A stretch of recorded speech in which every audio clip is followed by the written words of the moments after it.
Bihar cadre के सबसे तेज तर्रार अफसरों में आपको गिना जाता है।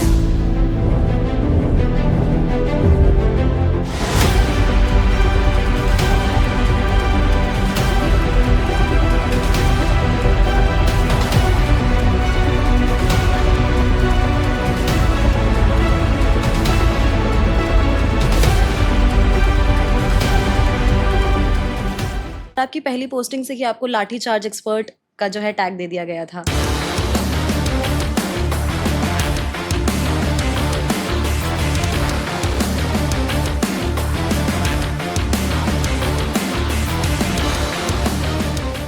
तो वहाँ लाठी यूज़ करनी पड़ गई थी। कुछ असामाजिक तत्व ऐसे होते हैं जहाँ आपको बल प्रयोग पुलिस को मजबूरी हो जाती जो जितने पावरफुल लोग हैं उन पे एक्शन नहीं लिया जाता या फिर उन पे एक्शन लेना मुश्किल रहता है। है। कहीं समझौता मुझे करना पड़ेगा तो मैं बिल्कुल नहीं करूँगा जहाँ वर्दी की गरिमा अगर उसमें ठेस पहुँच रही है। बिहार सांसद की गिरफ्तारी के लिए जब आप देर रात गए थे तो एक तो वो पॉलिटिकल एंगल भी था, दूसरा इमोशनली चार्ज उनके सपोर्टर्स थे जो वहाँ पर धक्का मुक्की करने लग गए थे, तीसरा लॉ एंड ऑर्डर भी आपको मैनेज करना था। तो इतनी मल्टी लेयर सिनेरियो में कैसे चीजें मैनेज की जाती? आपको बुरे से बुरे के लिए सोच लेना है कि ये सबसे खराब स्थिति ये हो सकती है।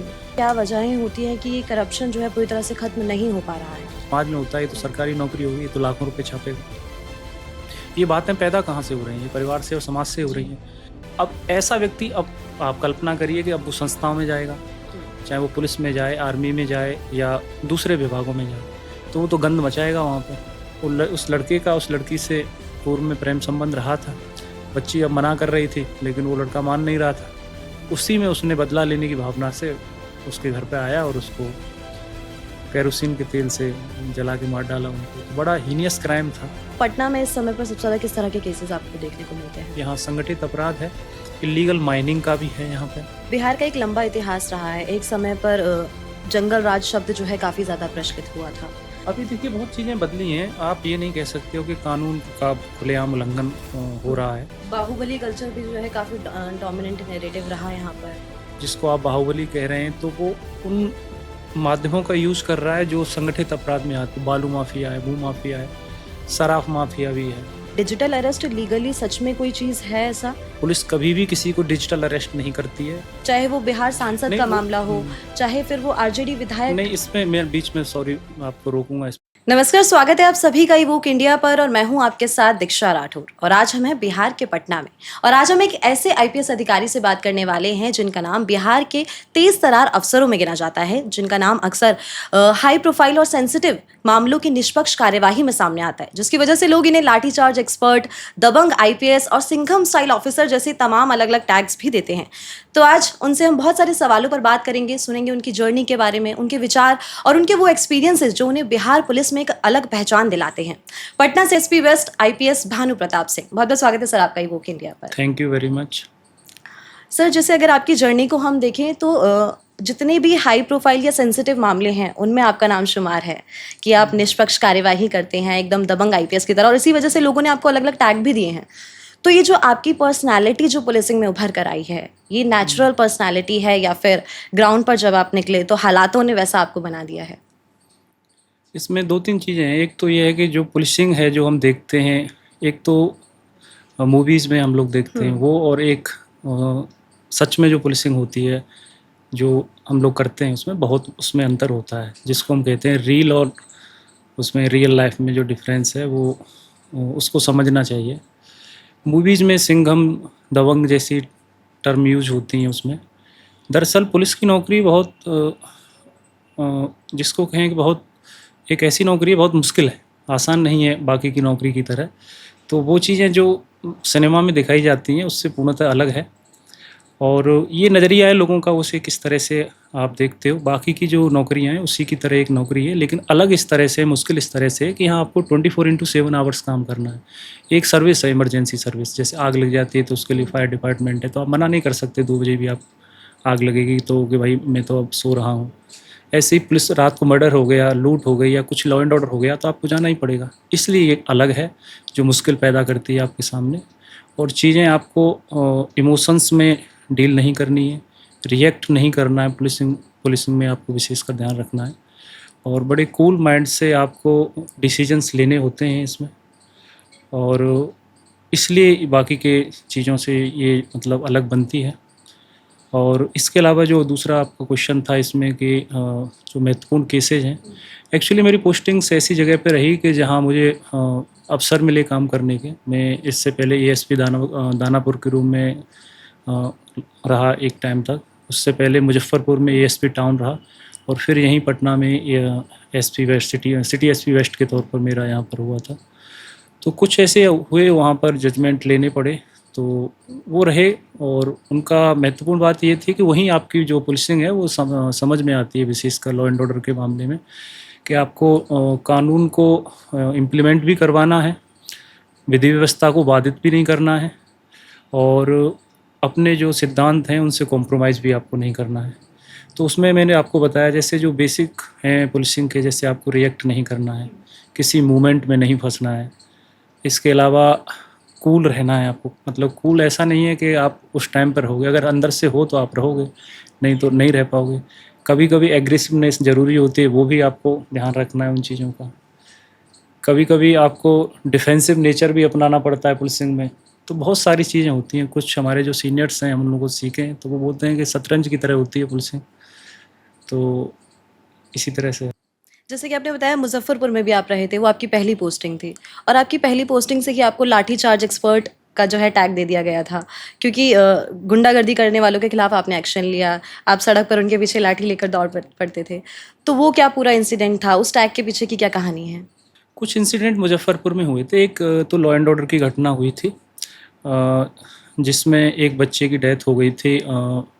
रोड पर गड्ढे थे, उसकी वजह से एक एक्सीडेंट हुआ, सरकारी बस से हुआ था। तो उसमें लेके लोगों की संवेदनाएं थी, वो उनकी जो भावनाएं थी वो वाल पर थी। और स्वाभाविक भी है कि ऐसी स्थिति में अगर किसी बच्चे की डेथ होती है तो उस पड़ोसी, उसके परिवार वालों को वाल आता है। लेकिन इसका मतलब ये नहीं है कि आप कानून व्यवस्था को हाथ में लोगे। पुलिस जितना कोशिश करती है अपनी तरफ से समझाती है। हम लोगों ने भी पूरी कोशिश की थी, लेकिन भीड़ बहुत एग्रेसिव थी, तो वहाँ लाठी यूज़ करनी पड़ गई थी। एक हॉस्पिटल का भी मामला था।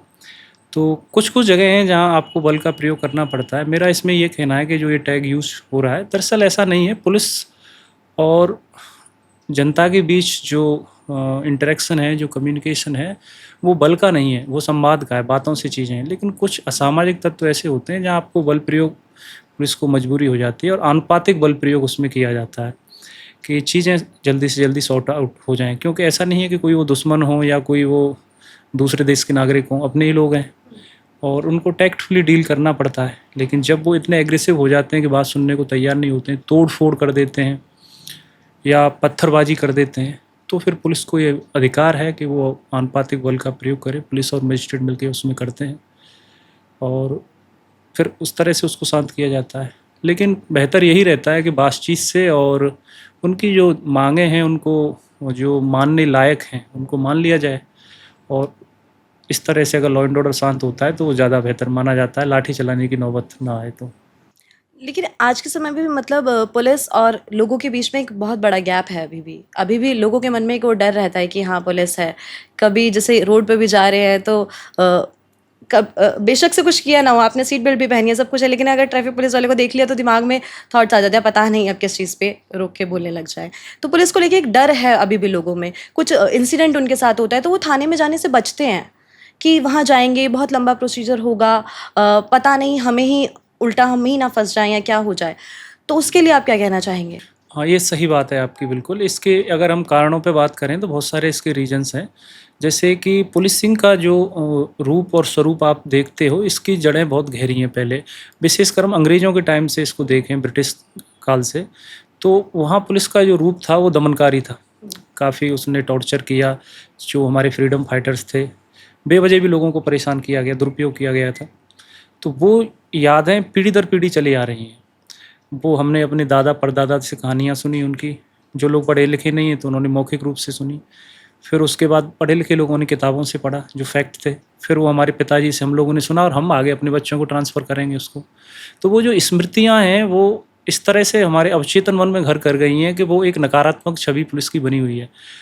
इतने सालों में, 75-80 सालों में आज़ादी के बाद पुलिसिंग बहुत बदली है। अगर हम उस समय से तुलना करेंगे तो बहुत ज़मीन आसमान का उसमें अंतर आया है। अच्छे और बुरे लोगों का अनुपात सामान्यतः सब जगह बराबर है और सभी देश काल में भी उतना ही रहा है। लेकिन पहले भी 100 साल पहले भी अच्छे बुरे लोग लगभग उतने ही थे, आज भी उतने हैं और मेरा मानना है ऐसा कि आगे भी लगभग उतना ही रहेगा। अंतर इतना है कि पुलिसिंग एक ऐसा जॉब है जो विजिबल है, आपको दिखता है। हमारा जो कांस्टेबल है अगर वो चौराहे पे खड़ा हुआ है तो वहाँ वो आपको दिखेगा। कोई भी वो एक्ट करेगा तो वो पब्लिक डोमेन में आएगा, जो उसकी इमेज को या तो बिगाड़ेगा या बनाएगा। अच्छा एक्ट कर रहा है तो बनाएगा और ख़राब कर रहा है तो बिगाड़ेगा। तो एक तो अंग्रेज़ों का रहा, दूसरा उसका एक विजिबल होना पुलिसिंग का, तीसरा डिपार्टमेंट में बहुत सारे जैसे कि बहुत सारी पोस्ट खाली हैं, यानी काम का वर्क प्रेशर बहुत ज़्यादा है। इसके अलावा स्किल भी एक इम्पोर्टेंट है, समय के साथ चीज़ें बदली नहीं, ट्रेनिंग प्रोग्राम्स वो सारी चीज़ें होनी चाहिए। रिसोर्सेज के भी इश्यूज होते हैं, तो उसकी वजह से जब व्यक्ति थाने पर मिलने के लिए जाता है तो उतना रेस्पॉन्सिव तरीके से थानाध्यक्ष या उसके द्वारा जो पदाधिकारी होते हैं कभी कभी वो नहीं कर पाते हैं, तो उसको लेकर पुलिस के प्रति एक नकारात्मक रवैया होता है। दूसरा इसमें एक चीज़ ये है जो लाठी वाली आप बता रहे थे कि अगर कोई सिचुएशन डील करनी है तो पुलिस विभाग ही उसको डील कर रहा होता है, लाठी भी वही चलाएगा। और जिस व्यक्ति को आपने लाठी मारी है तो वो आपका तो कभी शुभचिंतक तो हो नहीं सकता है। और भीड़ में चाहे वो स्टूडेंट की भीड़ हो, चाहे फार्मर्स की भीड़ हो, चाहे कोई किसी की भी तरह की मूवमेंट है, एजिटेशन की भीड़ हो, तो उसमें अच्छे लोग भी हैं और बुरे लोग भी हैं। और वो उस समय ये मानने को तैयार नहीं होते हैं कि हमारी मांगें गलत हैं। वो अपना पक्ष देख रहे होते हैं और पुलिस अपना देख रही होती है कि हमें विधि व्यवस्था को हाथ में नहीं लेने देना है। कल को वो व्यक्ति जब समाज में जाता है उस अनुभव को लेके, तो वो बुरा अनुभव उसके दिमाग में हमेशा बना रहता है, तो वो उसको पर्सनल लेने लगता है। जबकि पुलिस ने उसको पर्सनल होकर लाठी नहीं चलाई थी, उसको एक लॉ एंड ऑर्डर की समस्या के तौर पर देखा और उसके साथ लाठी चार्ज कर दिया और उसको, लेकिन वो उसको उस तरह से अटैच होता है, मूवमेंट में फंसा हुआ है वो या उससे अटैच हो गया। इन सारी वजहों से को लेके पुलिस की एक छवि थी वो उतनी बेहतर नहीं हो पाई। अभी चीज़ें बदली हैं। अभी आप बिहार में ही देखेंगे क्राइम का जो रजिस्ट्रेशन है, FIR, number of the FIR highest है। इसके अलावा आप गश्ती को देखेंगे या क्राइम पर कंट्रोल देखेंगे या उद्भेदन क्राइम का देखेंगे, इन सारे मामलों में बिहार बहुत आगे है। मिनिमम रिसोर्सेज में मैक्सिमम आउटपुट की बात करेंगे तो इसमें बिहार बहुत आगे है। इमरजेंसी रेस्पॉन्स सिस्टम हमारा 112 का है, वो बहुत आगे है। तो चीज़ें बदली हैं। बिहार पुलिसिंग और राजनीति का जो रिश्ता है वो हमेशा से चर्चा में रहा ही है। तो क्या अभी आप जैसे बता रहे हैं कि पहले से काफ़ी चीज़ें चेंज हुई हैं, तो स्पेशली पटना की अगर हम बात करें तो क्या आपको लगता है कि जो अभी भी जो पॉलिटिकल इन्फ्लुएंस है पुलिसिंग पे से वो ख़त्म हुआ है, कम हुआ है? मैं अपने समय का भी अनुभव बता सकता हूँ उसमें। राजनीति और पुलिसिंग जैसे है तो उसको आप अलग अलग नहीं दे सकते हैं। राजनीति कोई बुरी चीज़ नहीं होती है, जैसे मैं वही बता रहा हूँ, जैसे नकारात्मक अवधारणाएं, बिना राजनीति के आप कैसे उसको जीवन जी सकते हो। आपके जन्म लेने से लेके और मरने तक तो राजनीति है। जैसे बच्चे को कैसी वैक्सीन लगेगी, राजनीति तो तय करती है। तो इसमें कोई नकारात्मक बात नहीं है, राजनीति अच्छी चीज़ है, अच्छे लोग उसमें हैं और आने भी चाहिए। पुलिसिंग और राजनीति को अलग अलग करके नहीं देखा जा सकता है। पुलिसिंग अपना है, उसका एक पार्ट है, ब्यूरोक्रेसी है, एक स्थायी कार्यपालिका जिसको बोलते हैं, एक पॉलिटिकल राजनीतिक कार्यपालिका होती है। तो उसमें पुलिस वाला जो काम करता है तो उसमें बहुत सारी, जैसा आप बता रहे थे, प्रेशर उसको फील करता है या उसको सिद्धांतों से समझौता करना पड़ता है। मेरा मानना है इसमें कि ये व्यक्ति पर विशेष पर निर्भर करता है। प्रत्येक व्यक्ति के पास जीवन में चॉइसेज हैं। अगर आप आईपीएस अफसर हो या इवन दूसरी सर्विसेज में भी हो, आप ब्यूरोक्रेट्स हैं, आपके पास इतना फ्रीडम है, इतनी लिबर्टी है कि कोई आपको सिद्धांतों से मजबूर होने के लिए कोई नहीं बोल रहा है। मेरा बहुत अनुभव नहीं है, 2021 बैच है मेरा आईपीएस में, लेकिन मैं दावे से कह सकता हूँ अगर आपको ईमानदार रहना है तो कोई आपको बेईमान करने के लिए या आपको बर्बाद करने के लिए नहीं बैठा है। अगर कोई चीज़ें खराब हो रही हैं तो आपकी भी कुछ न कुछ भूमिका रही होगी उसमें। दूसरा, अगर आपकी भूमिका नहीं भी है तब भी आपको दिक्कतें आ रही हैं तो आप कहीं तो मौका मिलेगा ना, आपको वहाँ काम करिए। अगर आप ऑनेस्ट ऑफिसर हैं, सैलरी से ही आपको मतलब है, जितना सरकार आपको देती है तनख्वाह उतने इसमें आप गुजारा करते हैं, तो फिर क्यों परेशान हो रहे हैं उस चीज़ के लिए? सरकार को ज़रूरत होगी तो आपकी पोस्टिंग करा देगी, नहीं ज़रूरत होगी तो नहीं कराएगी। आप आनंद से रहिए, अपनी जो हॉबीज़ हैं उनको करिए। दूसरे विभाग में भी जा रहे हैं, वहाँ भी बहुत सारा काम है। कम काम है तो पर्सनल लाइफ पर ध्यान दे लीजिए आप। तो ये कह देना कि प्रेशर होता है उसको, ये व्यक्ति विशेष पर निर्भर करता है। मेरा मानना है कोई प्रेशर नहीं होता है। आपके पास सभी रास्ते होते हैं, बुरे रास्ते पर जाना है, अच्छे रास्ते पर जाना है या न्यूट्रल रहना है, जो भी आपको रहना है तो मैं इसमें बिल्कुल मानने को इसको तैयार नहीं हूँ कि कोई प्रेशर आता है, और प्रेशर आएगा भी, माना भी, स्वाभाविक आता है, बहुत सारे केसेज होते हैं, तो आपको उससे डील करना आना चाहिए। फिर आप ब्यूरोक्रेट या सिविल सर्वेंट किस बात के हैं कि आप प्रेशर को डील ही नहीं कर पा रहे हैं, रिएक्ट कर देते हैं, इमोशंस में फंस जाते हैं। सीनियर्स के भी होते हैं कॉल आपके पास, सब लोगों के आते हैं, आपको अपना पक्ष रखना है, समझाना है, आप सही हो तो अपनी बात पर खड़े रहना है आपको। तो उसमें दो चीज़ें होंगी, या तो वो आपकी बात मान लेंगे या फिर आपको हटा दिया जाएगा, तो हट जाइए, आप क्या दिक्कत है, उसमें परेशान होने वाली कोई बात नहीं। जैसे आपने बताया कि राजनीति भी ज़रूरी है और पुलिसिंग और राजनीति दोनों ही साथ-साथ चल रहे हैं, दोनों ही ज़रूरी है। लेकिन पॉलिटिकल जो इन्फ्लुएंस होता है उससे पुलिसिंग के डिसीज़न मेकिंग पे इम्पैक्ट पड़ता है और बहुत सारी वीडियोज़ में हम लोग देखते हैं जिसमें ये कहा जाता है पुलिस वालों की तरफ से कि हम पर तो हम कोई कार्यवाही करते हैं, किसी के ऊपर कोई एक्शन करते हैं, तो बड़े पॉलिटिशियंस या फिर हमारे सीनियर्स का कॉल आ जाता है इधर-उधर से। तो फिर हम कुछ नहीं कर पाते, हमारे हाथ तो बंधे हुए हैं, हम उसमें क्या करें? लेकिन आपकी जो इमेज है, जैसे आपके जो अभी तक के मामले हमने देखे, आपके हाई प्रोफाइल जो केसेस आपने डील किए, चाहे वो बिहार सांसद नहीं का वो मामला हो, चाहे फिर वो आरजेडी विधायक। नहीं, इसमें मैं बीच में सॉरी आपको रोकूंगा इसमें, जैसे आपने कहा बहुत उस पर टारगेटेड, उस पर लाए आप उसको, कि जैसे प्रेशर आता है कि भाई हमारे तो हाथ बंधे हुए हैं, वही मैंने उसका दिया था, और उसको मैं थोड़ा सा क्लियर कर दूं। हाथ बंद, मैं वही तो बता रहा हूँ कि अगर आपको लग रहा है कि आपके सीनियर्स आप पर अनुचित दबाव बना रहे हैं या राजनीति आप पर अनुचित दबाव बना रही है, ऐसा लग रहा है, दरअसल ऐसा होता नहीं। हो सकता है आपका कम्युनिकेशन गैप हो, सीनियर्स कुछ कह रहा हो, उनकी बात को सुन तो लो, सीनियर्स के पास ज़्यादा एक्सपीरियंस है आपसे ज़्यादा, उसने ज़्यादा उम्र भी आपसे ज़्यादा, अनुभव उम्र का भी उसके पास ज़्यादा है, पुलिसिंग का भी ज़्यादा है, या जो भी विभाग है उसका, आपको समझना चाहिए। अगर आपको लग रहा है तो आप अपनी बात रखिए कि सर ये ऐसे ऐसे है, ये मुझसे नहीं हो सकता है, या मैं इतना ही कर पाऊँगा, बात ख़त्म होती है वहाँ पे। अगर आपके अंदर किसी की तरह का भय, डर या लालच नहीं है, तो आप उस पर स्टैंड लेंगे अपना, और वही पुलिसिंग है, आपको स्टैंड लेना पड़ेगा कहीं ना कहीं। ये परसेप्शन है ग्राउंड लेवल पर कि जो जितने पावरफुल लोग हैं उन पे एक्शन नहीं लिया जाता या फिर उन पे एक्शन लेना मुश्किल रहता है। आपके केस में है कि चाहे वो बिहार सांसद वाला मुद्दा हो या फिर विधायक आरजेडी विधायक वाला मामला हो जिसमें उनके भाई को जो है सरेंडर करना पड़ा था, तो आपने हमेशा निष्पक्ष कार्यवाही की है। तो कभी भी, और आपको बहुत ज़्यादा समय भी नहीं हुआ था पुलिसिंग में आए हुए, 2021 बैच के ही आप हैं, तो कभी आपके दिमाग में वो थॉट्स नहीं आए, कभी वो इन्फ्लुएंस नहीं आया है कि किसी ने बोला हो या फिर कुछ आया हो कि प्रेशर होता है या फिर कुछ थोड़ा सा रिस्क हो, डाउट हो? पुलिसिंग जैसे डायनामिक है, पुलिसिंग आप ऐसा नहीं है कि सीख जाते हो, सीखते रहते हो लास्ट टाइम तक आप। मैंने बताया कि शतरंज की तरह होती है, जो लोग शतरंज खेलते हैं उसको बेहतर तरीके से समझ पाएंगे। दूसरा ये है कि आपकी मोटिवेशन क्या है पुलिसिंग में, वो भी आपको ड्राइविंग फोर्स है, वो मोटिवेशन होता है आपका। तो जैसे मुझे लगता है कि मैं ये यूनिफॉर्म मुझे बहुत आकर्षित करती है, मेरे फादर आर्मी में रहे थे, मैं आईपीएस ऑफिसर हूँ, यही इनफ है मेरे लिए। चाहे मैं कहीं भी रहूँ, रिटायर हो जाओगे तब भी आप रिटायर आईपीएस ऑफिसर कहलाओगे, मर भी जाओगे तब भी कहलाएगा कि आईपीएस ऑफिसर मर गया। तो यही मोटिवेशन इनफ है, और कोई मोटिवेशन के लिए और किसी भी उसके लिए जुनून या मोटिवेशन की ज़रूरत ही नहीं है मुझे। तो फिर आपकी चीज़ें आगे बढ़ती हैं, फिर कोई काम करना है, कोई भी प्रेशर है, वो सब डील हो जाता है फिर आपके पास। आपको एक ही चीज़ दिखती है कि मैं बस पुलिस वाला हूँ, सुबह यूनिफॉर्म पहनता हूँ, इतना ही बहुत है। अब जो भी आएगा वर्दी के लिए मुझे करना है, अगर कहीं समझौता मुझे करना पड़ेगा तो मैं बिल्कुल नहीं करूँगा, जहाँ वर्दी की गरिमा अगर उसमें ठेस पहुँच रही है उसको, या वो कम हो रही है। और कोई भी व्यक्ति हो, अगर क्राइम करेगा, आप अपराध करोगे, तो मेरा काम है कि अपराध को मैं रोकूंगा, पुरजोर तरीके से मैं उसका इन्वेस्टिगेशन करनी है, कलेक्शन ऑफ एविडेंस आपको करना है, या कुर्की जब्ती की आपको कार्रवाई करनी है, या उसके खिलाफ आपको और भी तरीके से उस पर अपराध नियंत्रण हेतु उस पर मनोवैज्ञानिक दबाव बनाना है, वो सब करूँगा, मैं खुल के करूँगा।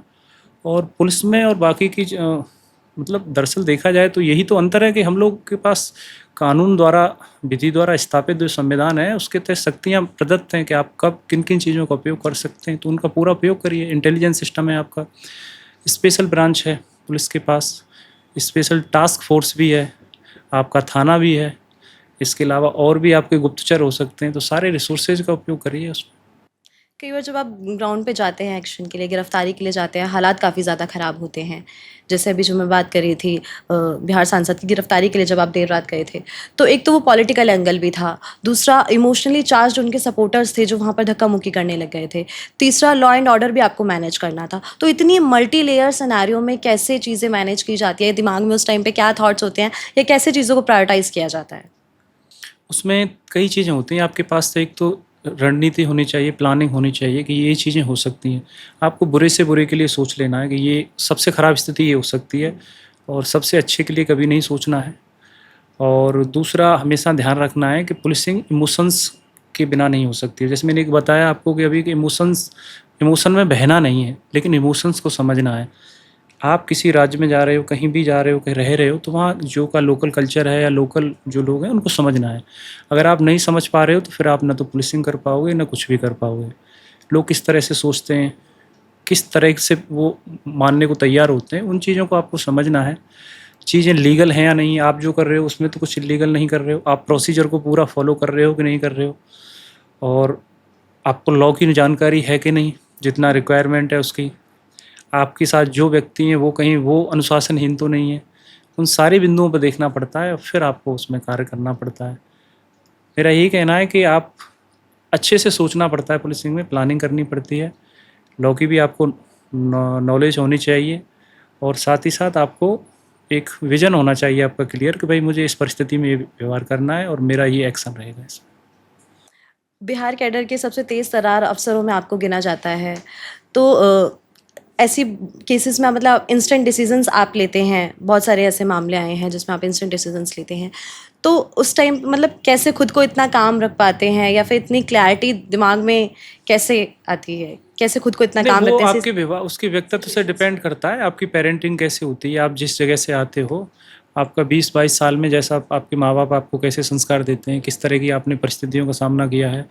इसके अलावा ट्रेनिंग भी इसमें कुछ न कुछ योगदान देती है, लेकिन मेरा ज़्यादा मानना इसी चीज़ पर है कि आपका जो एनवायरनमेंट है, जहाँ आपने जन्म लिया, आपके माता-पिता, आपके शिक्षक, वो इस चीज़ को गहराई से इम्पैक्ट करते हैं। आपने क्योंकि आईपीएस ऑफिसर तो आप 5-6 साल से बने हो, लेकिन 23, 24, 25 साल तक तो आप उस एनवायरनमेंट में रहे हो, जहाँ आपने इसी तरह की समस्याओं का सामना किया है और वहाँ उनको आपने किस तरह से डील किया। तो वो जो स्किल आपने वहाँ अर्जित की, वही आपके जीवन में आगे आती है। और कुछ चीज़ें आप सीखते हो, जैसे एकेडमीज़ में है वहाँ सीखते हो, या आप डिस्ट्रिक्ट में अंडर ट्रेनिंग रहते हो तब सीखते हो, या डे टू डे की लाइफ में आप उनको सीख रहे होते हो अपने सीनियर से, तो उसमें आप थोड़ा बहुत सुधार कर सकते हो। ऐसा नहीं है कि आप किसी चीज़ को वो अंदर आपके अंदर है नहीं और उसको आप 2 टाइम्स या 3 टाइम्स कर देंगे, 19 से जैसे कहते हैं 30 कर देंगे, ऐसा नहीं है। थोड़ा बहुत सुधार कर सकते हो, बाकी की चीज़ें तो आपके व्यक्तित्व से ही आती हैं। चाहे आपका डिसीजन मेकिंग हो, चाहे आपकी लीडरशिप हो, या आपका प्रेशर डील करने की आपकी कैपेसिटी हो, या आपका जुनून हो, फिटनेस आपको रखना है। पुलिसिंग एक महत्वपूर्ण ऐसा जॉब है जिसमें फिट रहना बहुत आपको मायने रखता है। तो वो कोई आपको बाहर से उसके लिए प्रेरित नहीं कर सकता है, आपको अंदर से ही लानी पड़ती है, जो आपके व्यक्तित्व का हिस्सा है। जैसे आपने बताया कि एक तो ये खुद का होता है और दूसरा ट्रेनिंग में भी काफ़ी कुछ सिखाया जाता है, ऐसा आपको ट्रेन किया जाता है। जो आईएएस आईपीएस ऑफिसर्स होते हैं उनकी ट्रेनिंग होती है लबासना में, स्वप्ना में, इतनी लंबी उनकी ट्रेनिंग होती है, एथिक्स, लॉ सब कुछ उनको बहुत अच्छे से सिखाया जाता है। लेकिन करप्शन वर्ड ये इंडिया में बहुत ज़्यादा कॉमन है। हर कुछ समय में न्यूज़ देखने को मिल जाती है, खबरें सुनने को मिल जाती है कि ये ऑफिसर्स जो है करप्शन में इनका नाम सामने आया है। तो आपको क्या लगता है कि क्या रीज़न रह जाते हैं, क्या वजहें होती हैं कि ये करप्शन जो है पूरी तरह से ख़त्म नहीं हो पा रहा है? करप्शंस के बहुत सारे रीज़न हैं, लेकिन जो मुख्य कारण मेरा जो समझ है उसको लेके, वही है कि करप्शन आपके जो पारिवारिक मूल्य हैं उनसे ज़्यादा जुड़ा हुआ है, संस्थागत मूल्यों की बजाय।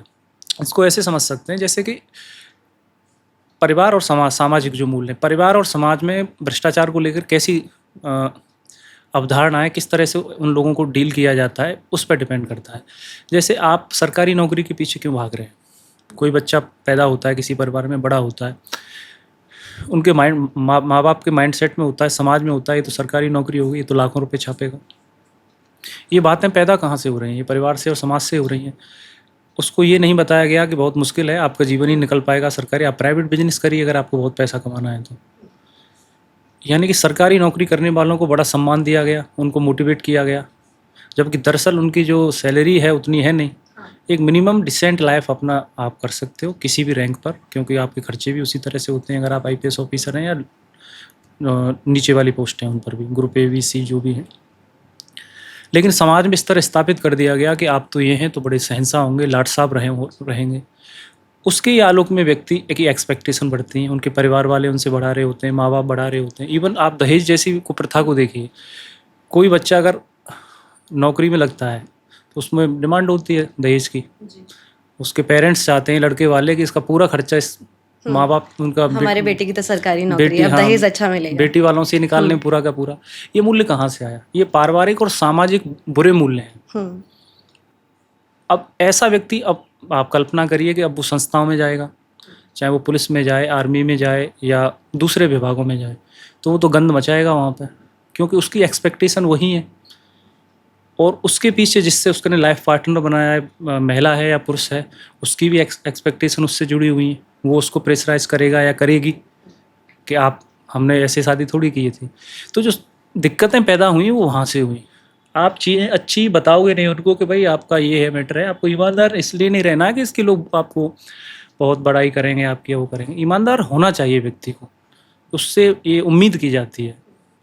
और बाकी के लोगों का काम है कि ऐसे व्यक्ति को मोटिवेट करना और बेईमानों को डिमोटिवेट करना, हतोत्साहित करना। तो वहीं से इस चीज़ की, करप्शन जो जैसी बीमारी है, उसका जो रीज़न मुझे सटीक समझ में आया वो वहीं से है। और भी रीज़न होते हैं, जैसे तकनीकी हस्तक्षेप इतना हो जाए संस्थाओं में कि स्कोप कम हो जाए। सीसीटीवी कैमराज हैं, फिंगरप्रिंट आपने लगाए हैं, विवेकाधीन जो शक्तियाँ हैं उनको कम किया जाए, तो उससे स्कोप कम होता है।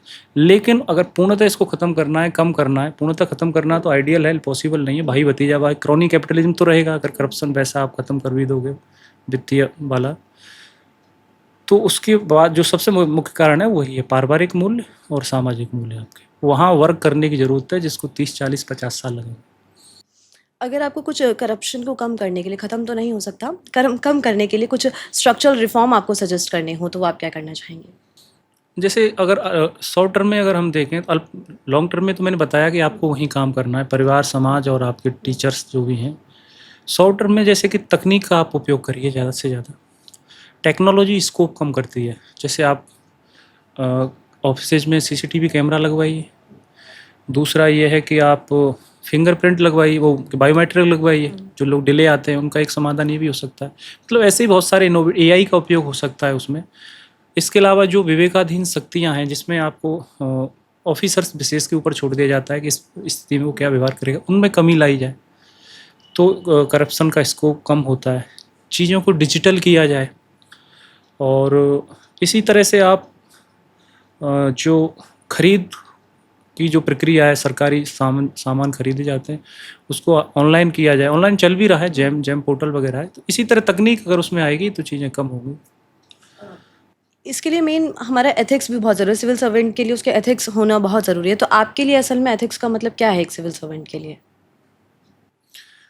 सिविल सर्वेंट के लिए एथिक्स है कि जो आपके विशेषकर जो सत्यनिष्ठा है और जो आपको जिम्मेदारियां दी गई हैं, जिसके लिए आपने यूनिफॉर्म पहनी है, उनको ठीक से निर्वहन करना, राजनीतिक रूप से तटस्थता बनाए रखना कि मेरा काम है जो कानून है उसका अनुपालन करना, ईमानदारी से करवाना है और मुझे किसी के प्रति वायस नहीं रहना है।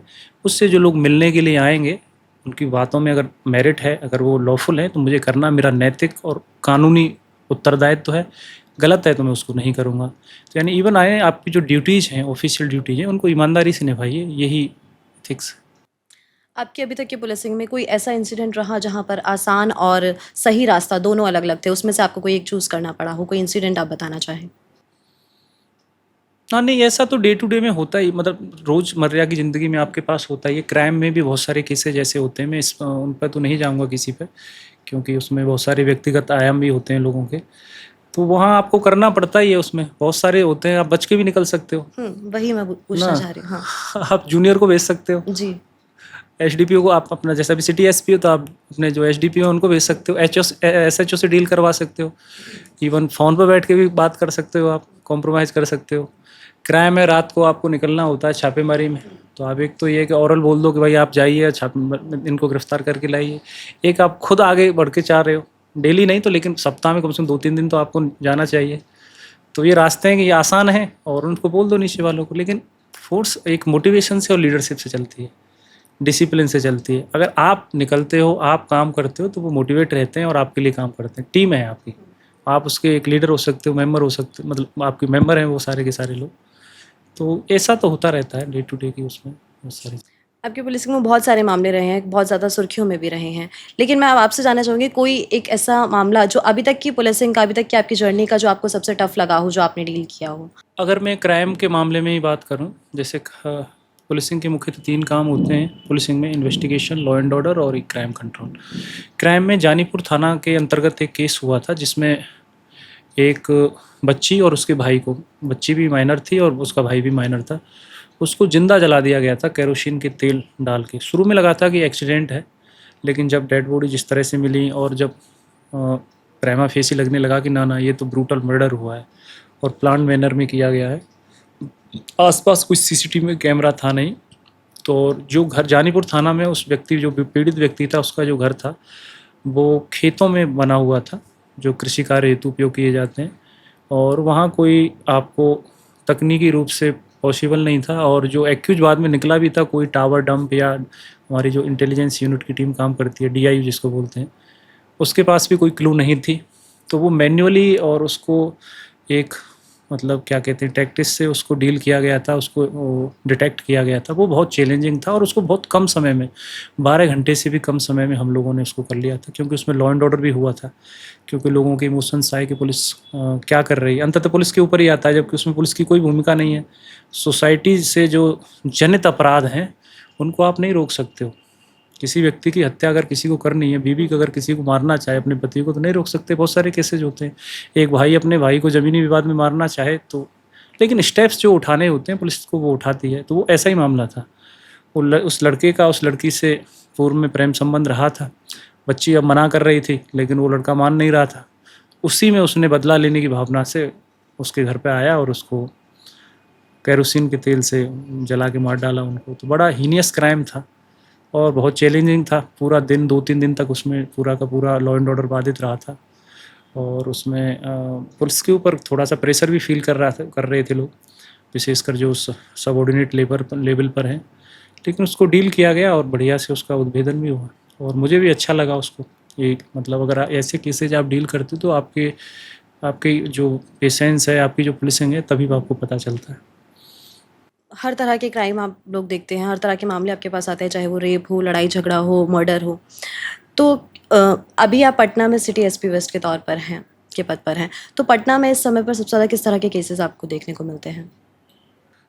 पटना में ऑर्गेनाइज क्राइम है। मैं जो पश्चिमी क्षेत्र है इसमें मैं सिटी एसपी की भूमिका में हूँ। यहाँ संगठित अपराध है, और संगठित अपराध में एक तो भूमाफिया है, ज़मीन को लिटिगेंसी उसमें क्रिएट की जाती है, इस तरह का होता है। दूसरा इलीगल माइनिंग का भी है यहाँ पे, हालांकि उसको माइनिंग डिपार्टमेंट और पुलिस उसमें सहयोग भी करती है। माइनिंग की आड़ में एक्सटॉर्शनिस्ट भी यहाँ पैदा हुए हैं, विशेषकर जो मानसून ऋतु में, मतलब जब बरसात आती है तो वो कच्ची बालू जो निकाली जाती है और उस पर नाव के हिसाब से उसको जो ले जाता है, तो फिर वहाँ कुछ लोग AK-47 और सेमी ऑटोमेटिक राइफल लेकर सोन और उसमें गंगा रिवर में बैठे रहते हैं, और उनसे पर नाव 2000-3000 वसूलते हैं। तो उन पर भी हम लोगों ने कार्रवाई की थी। उसमें ऑपरेशन सोन हम लॉन्च किए थे और बहुत सारे उसमें हथियार पकड़े गए थे, कार्रवाई उसमें की थी। तो एक तो भूमि का हो गया आपका भूमाफिया, दूसरा आपका ये बालू को लेकर ऑर्गेनाइज क्राइम है यहाँ पे। शराब, चूँकि बिहार में शराबबंदी लागू है तो उसकी वजह से भी माफिया पैदा हुए हैं। तो 3 तरह का ये ऑर्गेनाइज क्राइम है। इसके अलावा कुछ असंगठित अपराध भी है, जैसे कि छीनने की घटनाएँ हो जाती हैं, और इसके अलावा चोरी की घटनाएँ भी होती हैं, और इसके अलावा घरों में भी गृहवेदन जिसको कहते हैं, हाउस ट्रेसपास, उसकी भी यहाँ पे घटनाएँ होती हैं। तो इस तरह का क्राइम है। बिहार का एक लंबा इतिहास रहा है। एक समय पर जंगल राज शब्द जो है काफ़ी ज़्यादा प्रचलित हुआ था। तो आज वो बदलाव कितना हुआ है? क्या ग्राउंड लेवल पर वो ट्रांसफॉर्मेशन साफ नज़र आता है, या अभी भी सिचुएशन कॉम्प्लेक्स है, या अभी भी कोई चैलेंजेस हैं वैसे? अभी देखिए बहुत चीज़ें बदली हैं। आप ये नहीं कह सकते हो कि कानून को, मतलब कानून का खुलेआम उल्लंघन हो रहा है। पहले क्या रहा होगा हम लोगों का, तो अभी अनुभव 2021 बैच है मेरा, तो ये 3-4 सालों का जो अनुभव है, विधि व्यवस्था की स्थिति जैसे बाहर से देखने पर, हम लोग भी जब बिहार कैडर ज्वाइन किए थे तो बहुत सारी चीज़ें, र्यूमर्स चल रहे थे। जब आप आते हो राज्य में तब आपको चीज़ों के बारे में पता चलता है। लॉ एंड ऑर्डर के जितने इश्यूज कुछ राज्यों में होते हैं उतने ही बिहार में होते हैं। क्राइम के मामले में अगर बात करेंगे तो हम डेटा पे बात करेंगे, तो आप क्राइम इन इंडिया जो रिपोर्ट्स है, नेशनल क्राइम रिकॉर्ड्स ब्यूरो की, उसको उठा के देखिए।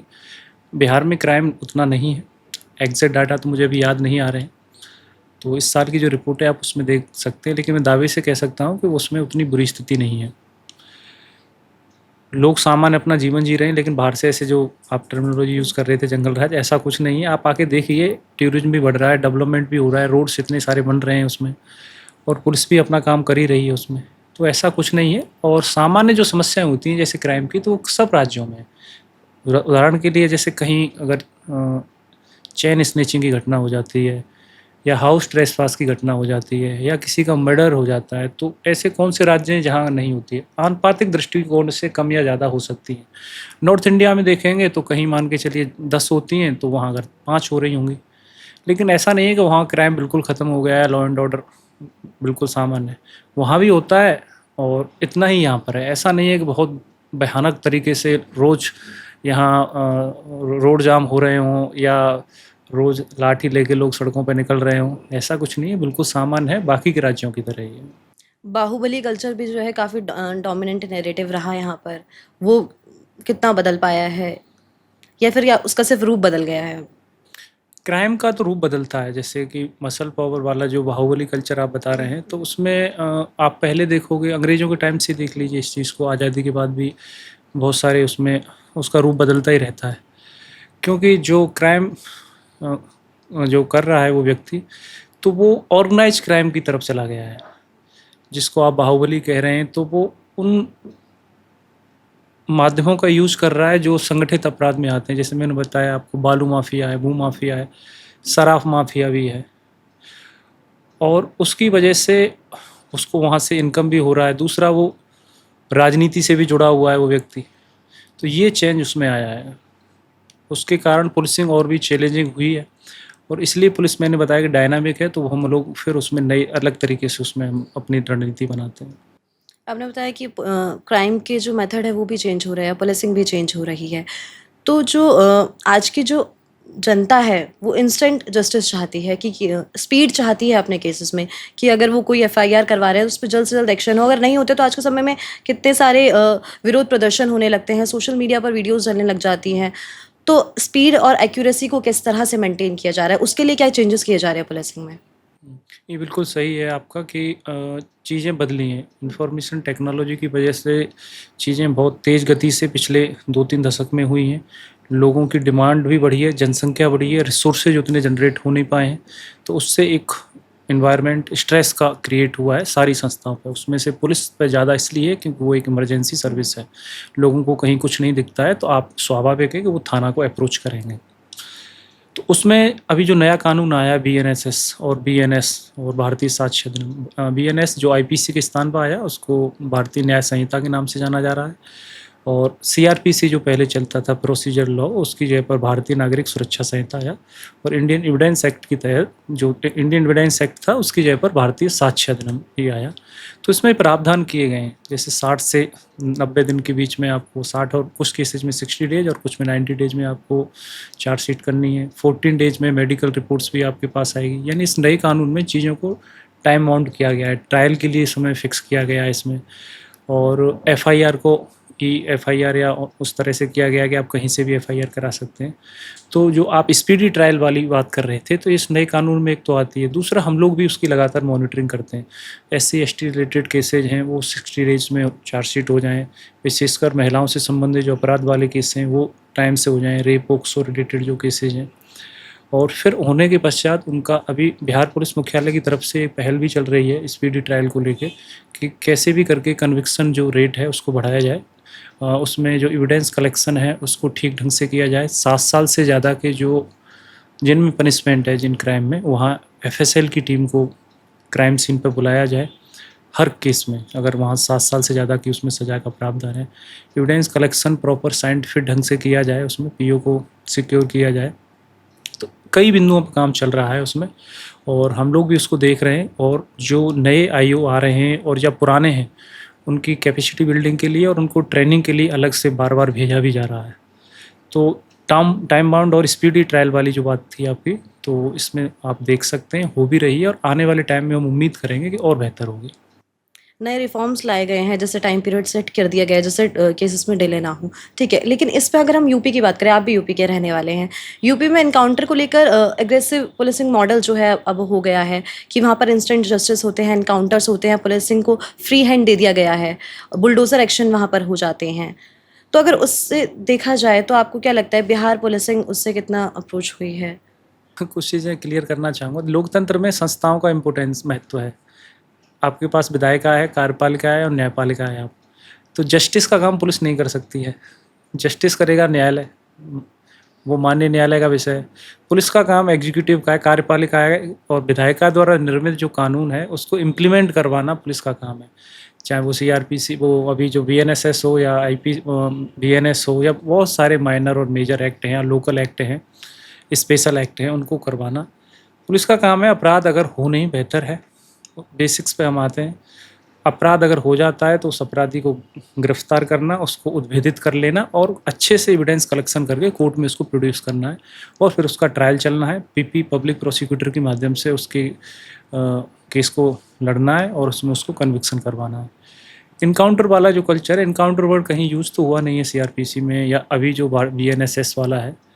और रही इनकाउंटर वाली जो बात निकल के आती है गोली चलने की बात, तो कभी कभी परिस्थितियाँ ऐसी हो जाती हैं पुलिसिंग में कि मुठभेड़ जिसको हम लोग बोलते हैं कि आमने सामने अगर आप जाते हो, कुछ अपराधी पुलिस पर फायर कर देते हैं या पुलिस द्वारा उनको चेतावनी दी जाती है या भागने की कोशिश करते हैं, तो उसमें पुलिस को आनुपातिक रूप से बल का प्रयोग करने का अधिकार है। और स्थितियाँ जब नियंत्रण से बाहर हो जाती हैं तभी फायर की जाती है, या तो आत्मरक्षा के लिए की जाती है पुलिस के द्वारा या उसको ऐसा करने के लिए कि अब ये रुक ही नहीं सकता है, तो कंट्रोल वे में और फायरिंग पुलिस के द्वारा की जाती है जिसको लोग इनकाउंटर का नाम देते हैं। लेकिन उसको जस्टिफाई अगर वो ऐसे है, आत्मरक्षार्थ की गई है, कंट्रोल वे में की गई है या परिस्थितियाँ ऐसी थी, अगर आप जस्टिफाई कर सकते हो तब तो ठीक है। अदरवाइज वो पुलिस का काम नहीं है, वो न्यायालय का काम है। आपने एनकाउंटर की बात की, कई बार स्थिति ऐसी हो जाती है कि ये सब चीज़ें भी करनी पड़ती हैं। तो आपके साथ अभी तक कुछ ऐसा कोई इंसिडेंट हुआ जहाँ पर आपको इसका सहारा लेना पड़ा? हाँ, कुछ इंसिडेंट हुए हैं जहाँ जैसे अपराधी ने भागने की कोशिश वहाँ पे की थी या पुलिस के ऊपर उसके द्वारा गोलियां चला दी गई थी, तो पुलिस के द्वारा भी उसमें गोली चलाई गई तो उसमें इंजर्ड हुए हैं अपराधी, तो उसका डॉक्यूमेंटेशन हुआ है। डिजिटलाइजेशन काफ़ी ज़्यादा हो गया है, काफ़ी नई-नई चीज़ें आ रही हैं। अब डेटा सर्विलेंस है, डेटा ट्रैकिंग है, काफ़ी सारी चीज़ें हैं। तो इन चीज़ों से पटना में पुलिसिंग पे कितना इफ़ेक्ट पड़ा है या फिर क्या चेंजेस देखने को मिले हैं? हाँ, इसमें चैलेंज भी पुलिस के सामने आए हैं, जैसे साइबर क्राइम का जो मामला है, जो आप बता रहे हैं, डिजिटल चीज़ें हुई हैं तो उससे हमारी लाइफ भी आसान हुई है, डे टू डे की लाइफ लोगों की, लेकिन उससे सिक्योरिटी थ्रेट भी बढ़े हैं। किस तरह से, जैसे आप डिजिटल ऑनलाइन शॉपिंग कर रहे हैं, आर्टिफिशियल इंटेलिजेंस का उपयोग कर रहे हैं, उसके कारण डीप फेक जैसी, उसके कारण जो एक आपने देखा होगा उससे कई चीज़ें, चैट जीपीटी आई, उसके चैलेंजेस अलग हैं। आपका कोई भी व्यवहार पैटर्न को आपको फिक्स कर सकते हैं। इसके अलावा आपकी स्टॉक कर सकता है, आपको ट्रोलिंग हो सकती है आपके साथ, एआई आपका वीडियोज़। एआई वीडियोज़ हो सकते हैं। इतना सारा डेटा आपका वहाँ पे पड़ा हुआ है उस पे ऑनलाइन, उस डेटा के साथ छेड़खानी हो सकती है। आपत्तिजनक फ़ोटो हैं वो आपकी सोशल मीडिया पर कहीं भी पोस्ट की जा सकती हैं, मॉर्फ किया जा सकता है फ़ोटोज़ को। तो उसी के इससे चैलेंज नो डाउट पैदा हुए हैं, लेकिन उसमें फिर साइबर क्राइम को लेकर भी सरकार इसमें पहल कर रही है। मुख्यालय के स्तर से भी इसमें ट्रेनिंग प्रोग्राम किए जा रहे हैं। बिहार में हर ज़िले में एक साइबर थाना भी खोला गया है, विशेषकर पटना में अगर हम बात करें तो साइबर डीएसपी के अंडर में वो थाना काम करता है और उसके जो फाइनल ऑर्डर्स हैं हम लोगों के द्वारा उसमें सिटी एसपी के द्वारा दिए जाते हैं उसमें।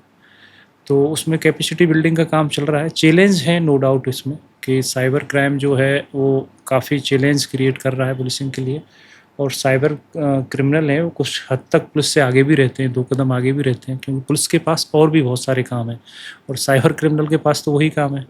हमारी कैपेसिटी उतनी है नहीं, क्योंकि बहुत सारे केसेस रजिस्टर्ड होते हैं, उसमें स्किल भी चाहिए आपको, स्पेशलाइजेशन भी उसमें चाहिए। चीज़ें लेकिन बदल रही हैं धीरे धीरे। आपने बहुत सारी मूवीज़ में भी देखा होगा, जामताड़ा जैसी मूवीज़ हुई और भी मूवीज़ साइबर क्राइम पर बन रही हैं। क्रिप्टो करेंसी जो है डिजिटल, उनको लेकर बहुत सारी चीज़ें चल रही हैं, उनको अभी बताना पॉसिबल नहीं है कम समय में, लेकिन पुलिस भी उसमें हो रही है और आईओ जो हैं हमारे अनुसंधानकर्ता, उनको प्रशिक्षण भी इसमें दिया जा रहा है और अच्छे से इसमें रिजल्ट देखने को आने वाले समय में मिलेंगे। अभी बीच में डिजिटल अरेस्ट के बहुत सारे मामले सामने आए थे और अभी भी वो मामले आ ही रहे हैं। तो मैं इसमें पूछना चाहूँगी क्या डिजिटल अरेस्ट लीगली सच में कोई चीज़ है ऐसा, या सिर्फ स्कैम ही है, सिर्फ फ्रॉड ही है? इसमें ऐसा कुछ नहीं है। इसमें मिनिस्ट्री ऑफ होम अफेयर्स द्वारा बहुत सारे वीडियोज इसमें डाले गए हैं और भी सीबीआई की तरफ से इसमें अवेयरनेस प्रोग्राम भी बताए गए हैं। डिजिटल अरेस्ट जैसा कोई भी शब्दावली कहीं भी अस्तित्व में नहीं है। पुलिस कभी भी किसी को डिजिटल अरेस्ट नहीं करती है। अरेस्ट ही होता है, सिर्फ गिरफ्तारी उसकी की जाती है और उसके लिए अरेस्ट मेमो, जिसको गिरफ्तारी ज्ञापन कहते हैं, वो बनता है। तो व्यक्ति के घर पर जाया जाता है या फिर किसी फिजिकल उसमें उपस्थिति में होता है। ऐसा नहीं कि फ़ोन से आपको बोल दिया, वो सारे फेक हैं और साथ ही साथ वो आपके साथ क्राइम हो रहा है और आपको भय या लालच या डर दिखा के आपको गुमराह किया जाता है कि आपके बेटे का किडनैप कर लिया गया है या आपके खिलाफ ईडी का नोटिस भिजवा दिया जाएगा। तो उसमें झांसे में नहीं आना है। अगर कोई इस तरह का कॉल वगैरह आता है आपके पास, तो आप जो नियरेस्ट लोकल पुलिस स्टेशन है वहाँ पर जाइए या 1930 पर कॉल करिए, जो साइबर क्राइम को रिलेटेड एक डेडिकेटेड हेल्पलाइन नंबर है, या आप cybercrime.gov.in पोर्टल है उस पर गृह मंत्रालय का, वहाँ जाके इस पर शिकायत दर्ज करा। मतलब ये डिजिटल अरेस्ट जैसी कोई भी चीज़ नहीं है, ये सिर्फ एक फ्रॉड है, सिर्फ स्कैम है जी।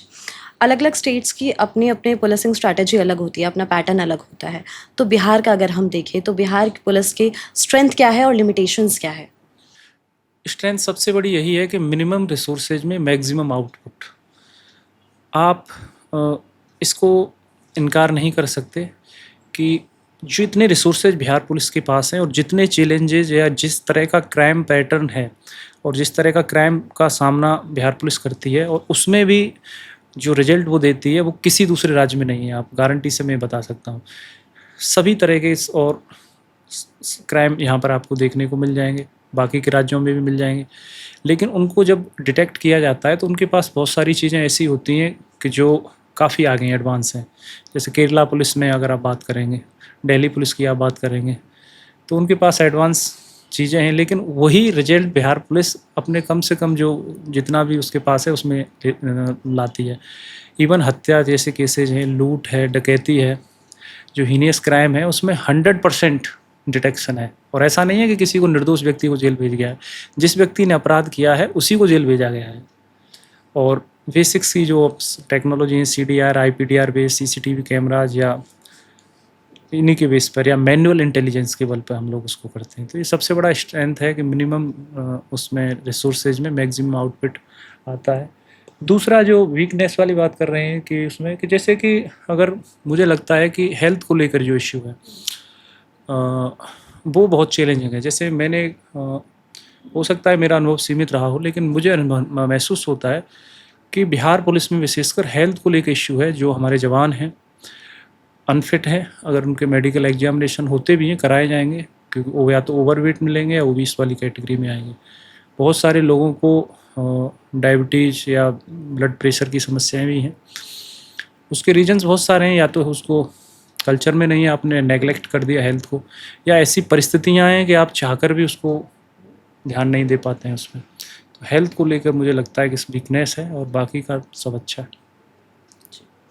अभी हाल ही में IPS और CAPF डेपुटेशन और प्रमोशन का जो मुद्दा है काफ़ी चर्चा में है। CAPF का कहना है कि जो उनका स्लो प्रमोशन और जो IPS का डेपुटेशन होता है उस वजह से उनकी ग्रोथ अफेक्ट हो रही है। लेकिन वही सरकार का कहना है कि IPS को इसलिए उनके सीनियर पोस्ट पे CAPF की सीनियर पोस्ट पे लाया जाता है डेपुटेशन पे, क्योंकि उनको वाइडर एक्सपोजर होता है, उससे चीज़ें ईजी होती है, उससे हेल्प होती है। तो इस पूरे सिनेरियो पे आपका क्या पॉइंट ऑफ व्यू है कि क्या रिफॉर्म की ज़रूरत है या सिस्टम जो है वो सही है? ये काफ़ी लंबे समय से रहा है, डिस्कशन का, बहस का बिंदु रहा है कि जो CAPF हैं, सेंट्रल आर्म पुलिस फोर्सेज, और है कि उनमें जो BSF, CRPF, SSB और ITBP, उनमें जो DG रैंक है उनकी, या IG या DIG एंड एबव वाली रैंक है, तो उसमें जो उनके कैडर के जो ऑफिसर्स हैं, असिस्टेंट कमांडेंट से जो रिक्रूटमेंट होते हैं, उनको उस पर किया जाए या उसमें IPS ऑफिसर्स जाएँ। तो इसमें अगर मेरे पॉइंट ऑफ व्यू की बात करें, वो तो कोई मायने रखता भी नहीं है वैसे लेकिन चूंकि आपने पूछा है तो यही है कि ऐसा नहीं है। IPS का जो भी है कि दोनों तरफ से स्वागत होना है। उधर से भी मैं तो यही कहता हूँ कि जैसे कि अगर वो असिस्टेंट कमांडेंट या स्टेट में डेपुटेशन पे आना चाहता है तो उसके लिए भी रास्ते खोलने चाहिए, कोई मना नहीं। आप आइए एज ए DSP, आप आइए यहाँ पे, आप अच्छे से सीखिए। बिहार और झारखंड जैसे राज्यों में आप देखेंगे तो एक एडिशनल SP का पोस्ट हुआ करता था यहाँ पे जब नक्सल्स था बिहार में, और झारखंड में वो अभी भी है। झारखंड कैडर में मैं जहाँ तक याद कर पा रहा हूँ तो वो एडिशनल एसपी ऑपरेशन का होता है, तो वो जनरली सीएपीएफ का ही डेपुटेशन पर एक बंदा होता है जो अच्छे से डील करता है उसमें नक्सल्स एरिया में। इवन लॉ एंड ऑर्डर में भी आ जाइए, ट्रेनिंग उनकी उस तरह से कराइए। दूसरा, इधर से भी उधर जाएँ तो उसमें भी कोई दिक्कत नहीं है। कुछ लोगों का ये तर्क है, उसमें कहा जाता है कि उतना एक्सपीरियंस या उतना जो नॉलेज है वो आईपीएस ऑफिसर को नहीं होती है। मैं इसको नहीं मानता हूँ, मैं एग्री नहीं करता हूँ इससे। आईपीएस ऑफिसर्स के पास जो विविधता है, जो चैलेंजेज हैं, जो स्ट्रेस में डिसीजन लेने की जो है, वो जो हायर रैंक है विशेषकर पुलिस विभाग की, डीआईजी एंड एबो, वो वहाँ देखा जाता है। गोली चलाना एकमात्र स्किल नहीं है, एकमात्र वो नहीं है कि उससे चीज़ें डिसाइड होंगी या आपको किसी तोप की कितनी जानकारी है। डिसाइड इससे होती हैं हायर पोस्ट पे कि आप जजमेंट कैसा लेते हैं, निर्णय कैसा लेते हैं, आपकी लीडरशिप कैसी है, आपकी टीम बिल्डिंग की क्वालिटी कैसी है, आप डिपार्टमेंट के हित में कितने चीज़ें अच्छी तरीके से कर पाते हैं या नहीं कर पाते। तो उस हिसाब से आईपीएस ऑफिसर को वहाँ जाना चाहिए, जहाँ भी रहें। और बिल भी शायद यही बात कह रहा है उसमें। तो मेरा ओवरऑल इसमें यही है, समरी करूँ तो कोई दिक्कत नहीं है, उधर से भी इधर आएँ और इधर से भी उधर जाएँ, बेटर है। जैसा भी चला आ रहा है वो हाँ, जैसा भी चला, मैं उधर से भी जैसे असिस्टेंट कमांडर लेवल से तो इधर नहीं आते हैं। और इवन मैं तो ये भी कहूँगा उसमें और जल्दी जाएँ, जैसे कि और अच्छा एक्सपीरियंस उसमें लेना है तो जैसे अभी डीआईजी से जाते हैं तो सीओ लेवल पर भी आईपीएस ऑफिसर जा सकते हैं उसमें, उसका भी स्वागत करना चाहिए। लेकिन आप ये कह देना कि वो उधर नहीं जाएगा या उधर का इधर नहीं आएगा, इससे चीज़ें कूप मंडूकता जिसको कहते हैं ना, कुएं का मेंढक बनना, वो वाली चीज़ें होंगी, पैदा होंगी। ऐसी कोई चीज़ नहीं है। हो सकता है उनको किसी चीज़ की नॉलेज नहीं हो, वो एक्सपीरियंस 6 दिन काम करोगे, 2 महीने करोगे, सीख जाते हो आप। कोई रॉकेट साइंस तो है नहीं। चाहे कोई फोर्स में नौकरी करनी हो या किसी विभाग में करनी हो, 1 महीने से ज़्यादा आपको नहीं लगता है। आप आईपीएस ऑफिसर हो या आप उधर भी पढ़े लिखे ही लोग जाते हैं, ऐसा तो है नहीं कि उनका आईक्यू लेवल कम है। वो इधर आएंगे, पुलिसिंग 1 महीने में सीख जाएंगे। हमने पुलिसिंग के बारे में बहुत सारी बात कर ली, बिहार के बारे में बात कर ली, आईपीएस भानु प्रताप सिंह से हमने बहुत सारी बात कर ली। लेकिन अब मैं बात करना चाहूँगी सिर्फ भानु प्रताप सिंह से, जब वो आईपीएस नहीं थे, पहले की जो आपकी जर्नी रही आईपीएस से पहले की, वो फेज जब आप भी एक एस्पिरेंट थे और एक स्टूडेंट थे। तो आपकी जर्नी की शुरुआत कहाँ से हुई, कब हुई? आपने कब सोचा, कब मन में आया कि आपको भी एक सिविल सर्वेंट बनना है, या फैमिली बैकग्राउंड आपका क्या था? मेरा जन्म तो आगरा जिला के उत्तर प्रदेश के फतेहपुर सीकरी के पास एक गांव है, वहाँ पे हुआ था। बॉर्डर एरिया में, राजस्थान और यूपी का बॉर्डर है, वहाँ पे पड़ता है। मेरी एजुकेशन राजस्थान में हुई। फैमिली भी अभी फ़िलहाल भरतपुर डिस्ट्रिक्ट में सेटल है। और फैमिली में मेरे फादर आर्मी में रहे थे और मेरे जन्म से पहले वो रिटायर भी आ गए थे, तो मैंने बहुत उनको देखा तो नहीं था, लेकिन फ़ोटोज़ उनकी, उनसे बातें होती रहती थी। अभी भी फादर मेरे हैं तो उनसे इंटरेक्शन होता रहता है। और सामान्यतः खेती वो करते थे। आसपास का जो एनवायरनमेंट था वो फ़ौज के कल्चर वाला था। विशेषकर जिस माहौल में वहाँ बच्चों की परवरिश की जाती है, तो आर्मी का जॉब उनके लिए सूट करता है और उनको वही बताया जाता है। तो मेरा भी यही सपना था कि मैं आर्मी वगैरह में जाऊँ, और वहाँ मैंने ट्राई भी किया बड़ी शिद्दत से। तो सीडीएस और एनडीए एग्जामिनेशन मैंने दिए थे, लेकिन मेरा एसएसबी उधर क्लियर नहीं हुआ, तो मेरा नहीं हो पाया। और उसके बाद फिर मैंने सोचा कि एक बार इधर ट्राई किया जाता है। तो किस्मत ऐसी लगी कि इधर यूपीएससी 3 बार निकल गया मेरा, तो मैं फिर इधर आ गया। ऐसा नहीं था कि किसी ने कोई बताया था, क्योंकि बताने का उतना सोचना भी पॉसिबल नहीं है। अभी सोचने लगे हैं लोग। मैं पहला ही व्यक्ति हूँ अपने आसपास के गांव से जो यूपीएससी क्लियर करके मैं सिविल सर्वेंट बना। तो सोचना ही बहुत बड़ी बात थी। आप किसी भी गवर्नमेंट जॉब में चले जाइए, वही आपके लिए आत्मसम्मान की बात है। विशेषकर आप फौजी बनते हैं या कोई भी पोस्ट लेते हैं फ़ौज में, तो वो आपके लिए बड़ा सम्मान की बात होती है। लोग उसको बड़े सम्मान के नज़रिए से देखते हैं और एक सकारात्मक नज़रिया होता है आर्मी के प्रति हमारी साइड में। और सुबह भी आप देखेंगे वहाँ रनिंग के लिए लाइन लगी रहती हैं, एक लम्बा वो कल्चर है पूरा का पूरा। इतना ही था, लेकिन किस्मत यहाँ ले आई। तैयारी करते करते फिर इधर भी आ गए। मेरे कुछ दोस्त थे जो यूपीएससी की तैयारी कर रहे थे, बाद में जब ग्रेजुएशन टाइम पे टीचर्स थे, उन्होंने भी बताया कि इधर भी आप ट्राई कर सकते हो अगर उधर नहीं हो रहा है तो। मैंने सामान्यतः एक बार एग्ज़ाम दिया, मेरा नहीं निकला, फिर उसके बाद निकलने लग गए। तो मुझे इस तरह से वर्दी का जो सपना था वो पूरा हो गया। जैसे आपके पिताजी आर्मी रिटायर्ड हैं और आपने बताया कि आप अपने आसपास के पहले व्यक्ति हैं जिन्होंने यूपीएससी क्लियर करके आईपीएस ऑफिसर बने हैं, तो कैसा महसूस होता है, या फिर जो आसपास के लोग हैं, दोस्त हैं, रिलेटिव्स हैं, उनका बिहेवियर कितना ज़्यादा बदला है? नहीं, बदला तो कुछ नहीं है। आप बदला तब है जब आप उसको मतलब देख रहे हो। आप सोचते कैसे हो, डिपेंड उस पर करता है। वो तो है ही है, अगर आप नहीं थे तो आपके साथ चीज़ें तो बदलती हैं। एक जैसा व्यवहार तो सब नहीं कर सकते। आप 8 साल के होते हो तो पेरेंट्स कुछ और तरह से आपको ट्रीट करते हैं, 15 के होते हैं तब कुछ करते हैं, 18 के होते हैं तब करते हैं, 50 साल के हैं अगर ज़िंदा हैं पेरेंट्स तब किसी और तरीके से ट्रीट कर रहे होते हैं। तो देखने का नज़रिया तो बदलता ही है समय के साथ-साथ। और मेरा चूँकि अभी बहुत आना-जाना हो नहीं पाता है गाँव में या वहाँ पर भी, क्योंकि पुलिस का ऐसा जॉब है, छुट्टी आपको बहुत ज़्यादा पॉसिबल होती नहीं है। साल में कभी 1 या 2 बार आप जाना होता है। तो मैं उसको महसूस करता हूँ उस बदलाव को, और चीज़ें अनौपचारिक से औपचारिक हुई हैं, फॉर्मल हुई हैं पहले की तुलना में, यही है। और मिस भी करते हो आप अपने एनवायरनमेंट को जहाँ से आते हो, उन लोगों को या उस गाँव को जहाँ आप पले बड़े हो, और आपने उन स्कूल्स को या कॉलेज को जहाँ आप रहे हो। कभी जाते हैं तो मिल लेते हैं उन लोगों से। अ, हर एक जो भी यूपीएससी क्लियर करते हैं उससे पहले जब वो एक एस्पिरेंट होते हैं तो उनकी वो जो जर्नी होती है, वो टाइम पीरियड होता है, काफ़ी कंफ्यूजिंग होता है। वो अलग अलग चीज़ें ट्राई कर रहे होते हैं। जब क्लियर नहीं होता है तो भी स्विच करने का सोचते हैं प्रिपरेशन के टाइम पे। तो आपकी वो वाली जर्नी कैसी थी? मतलब आपने भी पहले कभी कोई जॉब की थी या कुछ? मैंने जॉब उससे पहले नहीं की थी। मेरा उत्तर प्रदेश पीसीएस में भी हुआ था, स्टेट सर्विस जो लोक सेवा आयोग होता है उसमें। दूसरा मेरा फिर उसके बाद इसी में हुआ था यूपीएससी में, 2018 में, 19 और 20 में हुआ था, तो 21 आईपीएस का। उससे पहले मेरा कहीं नहीं हुआ था सिलेक्शन। और अगर मेरे पास कोई सेकंड ऑप्शन होता तो मैं फिर इसमें असिस्टेंट प्रोफेसर वगैरह पीएचडी करके मैं उसमें जाता। पढ़ाने का मुझे शौक़ है, पढ़ने का भी शौक़ है, तो मैं उसमें अपना करियर बना रहा होता। जैसे कि आपने बताया कि आपने 3 बार यूपीएससी दिया था, तीनों बार आपका क्लियर हुआ, थर्ड अटेम्प्ट में आपको आईपीएस मिला, उससे पहले आप आईआरपीएस और आईएएस आपको सर्विस मिली थी। फिर भी आपने मतलब एक और अटेम्प्ट दिया और आईपीएस अचीव किया। तो अटेम्प्ट बार-बार देने से मतलब जो हमारा मन होता है, जो हमें हमारी ड्रीम जॉब होती है, हम उसको अचीव कर पाते हैं। लेकिन अब जो है इस पे कहीं न कहीं रोक लगा दी गई है। अभी जो नया रूल आया है यूपीएससी की तरफ से कि अब आप अगर आपको आईएएस या आईएफएस मिलता है तो आप अटेम्प्ट नहीं दे सकते, और अगर आपको आईपीएस या फिर कोई ए ग्रेड की सर्विस मिलती है तो आप 1 अटेम्प्ट दे सकते हैं।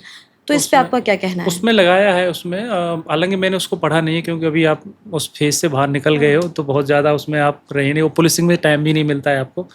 लेकिन मुझे लगता है, जैसे व्यक्तिगत अगर इसमें अगर मेरा व्यू पूछा जाए तो, जिसकी कोई हालाँकि बहुत ज़्यादा उसका फ़र्क नहीं पड़ता। आपकी जो स्वतंत्रता है उसको पे उसको बाधा नहीं पहुँचाना चाहिए। किसी को कहाँ नौकरी करनी है, कौन-सा जॉब उसको अच्छा लगता है, देते रहना चाहिए जब तक उसके पास ऑप्शन है। हाँ, ये है कि आप उसको और थोड़ा-सा वैसे बना सकते हैं कि उसमें सरकार के रिसोर्सेज बर्बाद ना हो। जैसे कि अगर एक बार सिलेक्शन हो गया, आपने वो पोस्ट भी होल्ड कर रखी है और फिर आप दे भी रहे हैं। अगर हो गया तो आपने उसको छोड़ दोगे तो एक उस कैंडिडेट का नुकसान हो जाएगा जो इनविजिबल है, कोई आता है उसको भी नौकरी मिल जाती है, या ये छोड़ के जाएँगे तो यहाँ वैकेंट हो जाएगी। या दूसरा ये भी है इसमें कि उस पर इतने रिसोर्सेज बर्बाद हुए गवर्नमेंट ऑफ इंडिया के ट्रेनिंग पे, उसका क्या होगा? ये सारे कंसर्न उसमें होते हैं। और दूसरा ये भी है कि लोग अपना 5-5, 6-6 साल तक लगे रहते हैं, तो उनका एज भी जा रहा है, वो भी सारी चीज़ें हैं। तो इन सारे बिंदुओं को ठीक से, और भी तरीके हैं इसको करने के, बट कुछ किया है तो उसमें ठीक है, उसको स्वागत करना चाहिए बदलाव को, उसको बहुत नेगेटिव नहीं लेना चाहिए।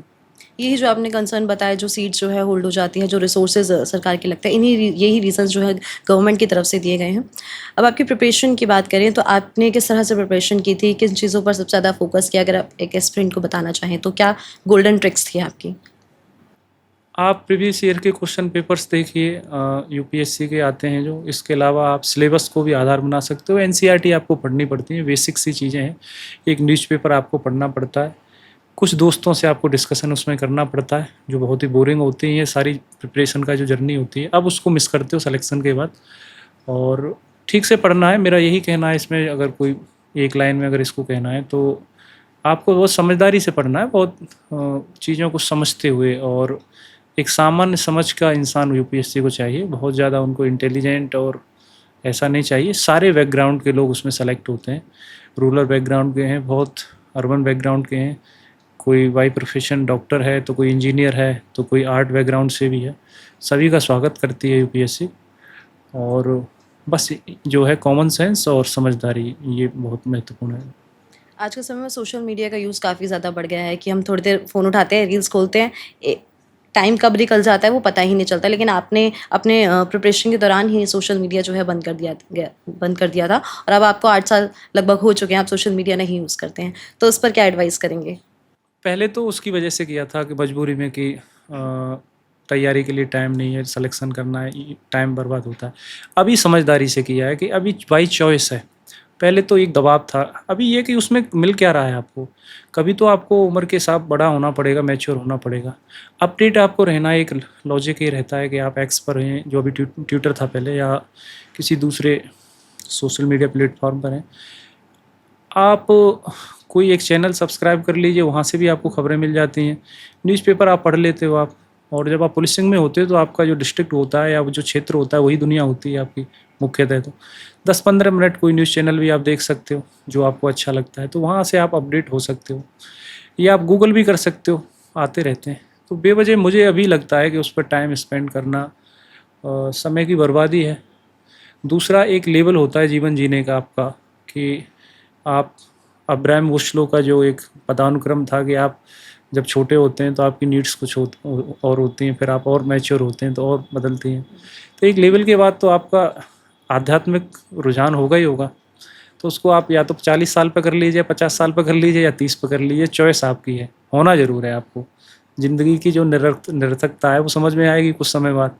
आप जितनी जल्दी उसको समझ लोगे तो वो उतना ही बेहतर है, कि आप कहाँ अपनी एनर्जी बर्बाद कर रहे हैं और कहाँ आपको करनी चाहिए। आपकी ड्यूटी है, आपको करना है नौकरी।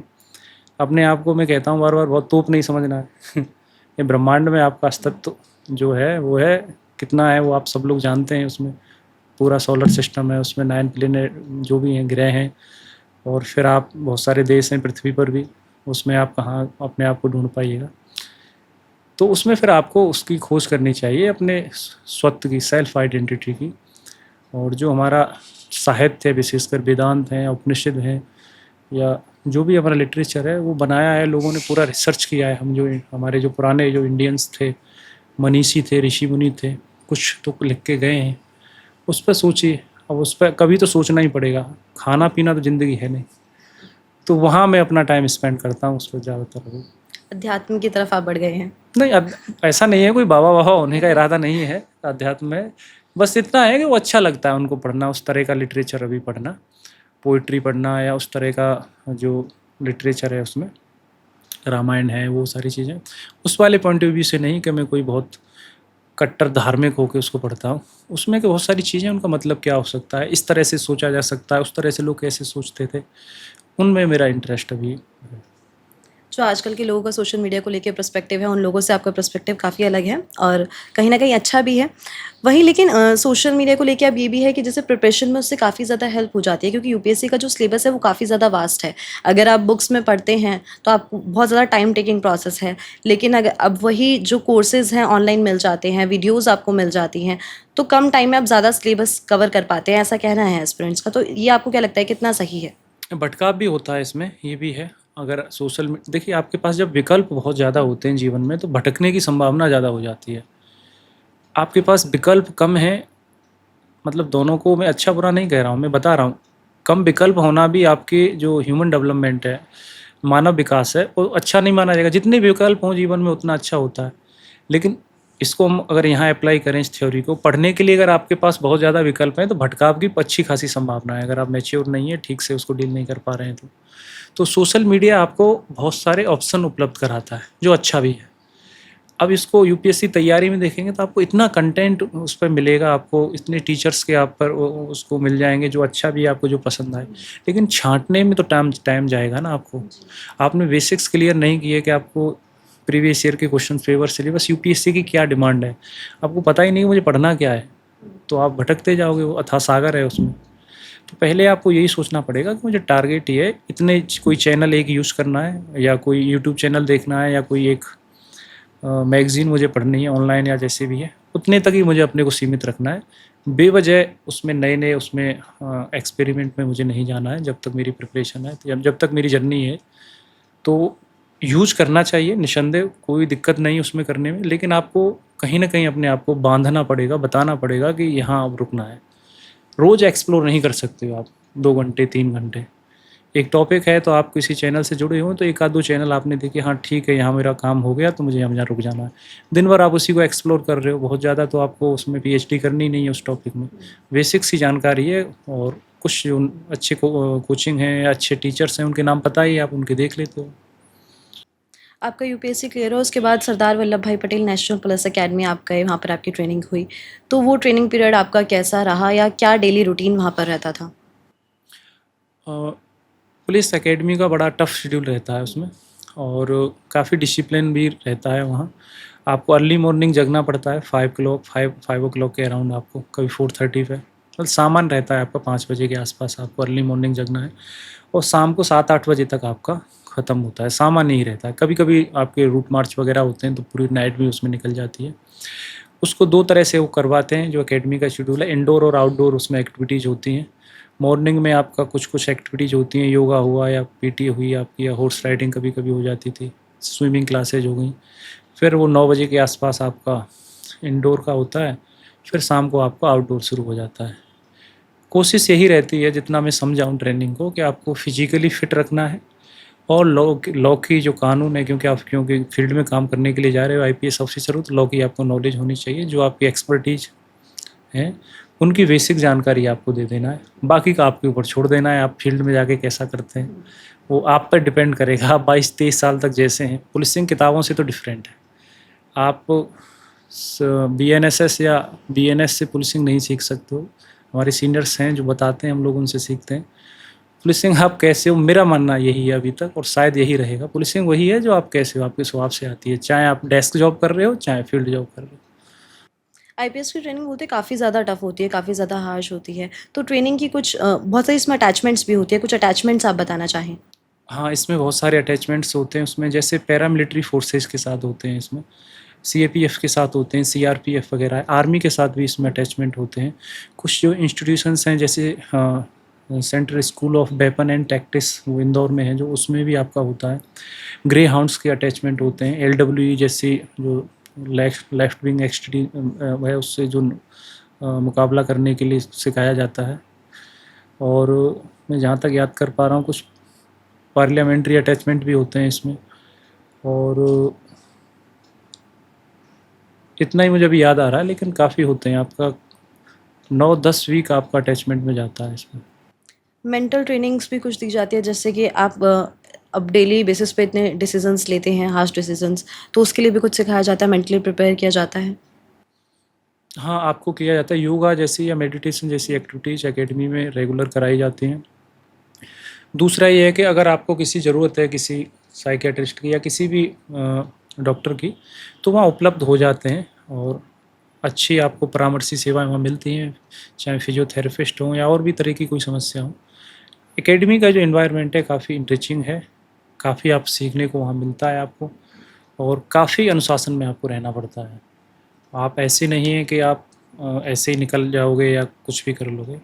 आपको proper rules and regulation follow करने पड़ते हैं। आपके जो उस्ताद होते हैं या आपको जो पढ़ाने के लिए जो सीनियर्स पुलिस ऑफिसर्स ही होते हैं सामान्यतः, आपको उनकी बातें माननी पड़ती हैं, और डिसिप्लिन में रहना पड़ता है। चाहे कोई कैसा भी किसी भी बैकग्राउंड से आता है, सबको बराबर लाके और फिर आपको छोड़ते हैं। पनिशमेंट्स भी मिलती है वहाँ पे काफ़ी हाँ, ज़्यादा? पनिशमेंट तो पार्ट ऑफ द ट्रेनिंग है, वो तो होता ही है। एक्स्ट्रा क्लासेज लगती हैं आपकी, और क्या कहते हैं उसको, परेड भी आपको करनी पड़ती है उसमें, जो नहीं जाते हैं।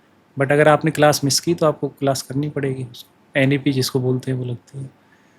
ट्रेनिंग के दौरान बहुत सारे फ्रेंड्स भी बनते हैं जो फिर लाइफ लॉन्ग साथ रह जाते हैं। आप कुछ फ्रेंड्स का के बारे में बताना चाहेंगे जो अभी कहीं ना कहीं पोस्टेड हों?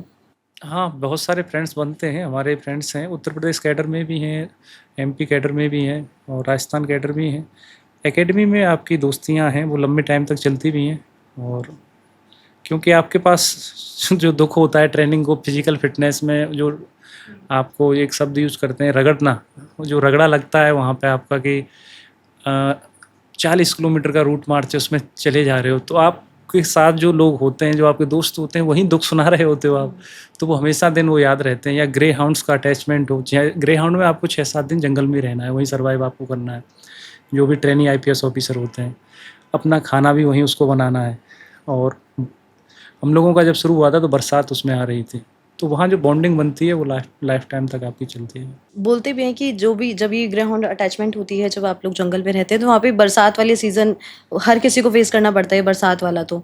ना, वो डिपेंड करता है कि जैसे आपका कब से शुरू हुआ था ट्रेनिंग। हम लोगों का कोविड का बैच था, तो हम लोग लेट हो गए थे, और मौसम ऐसा हो गया था, शायद मैं याद कर पा रहा हूँ तो अगस्त सितंबर की बात होंगी, हम लोग गए होंगे, मुझे एग्जैक्ट अभी याद नहीं आ रहा है। तो तब काफ़ी बरसात वगैरह हो रही थी उसमें, तो कैसे भी करके निकाला था टाइम।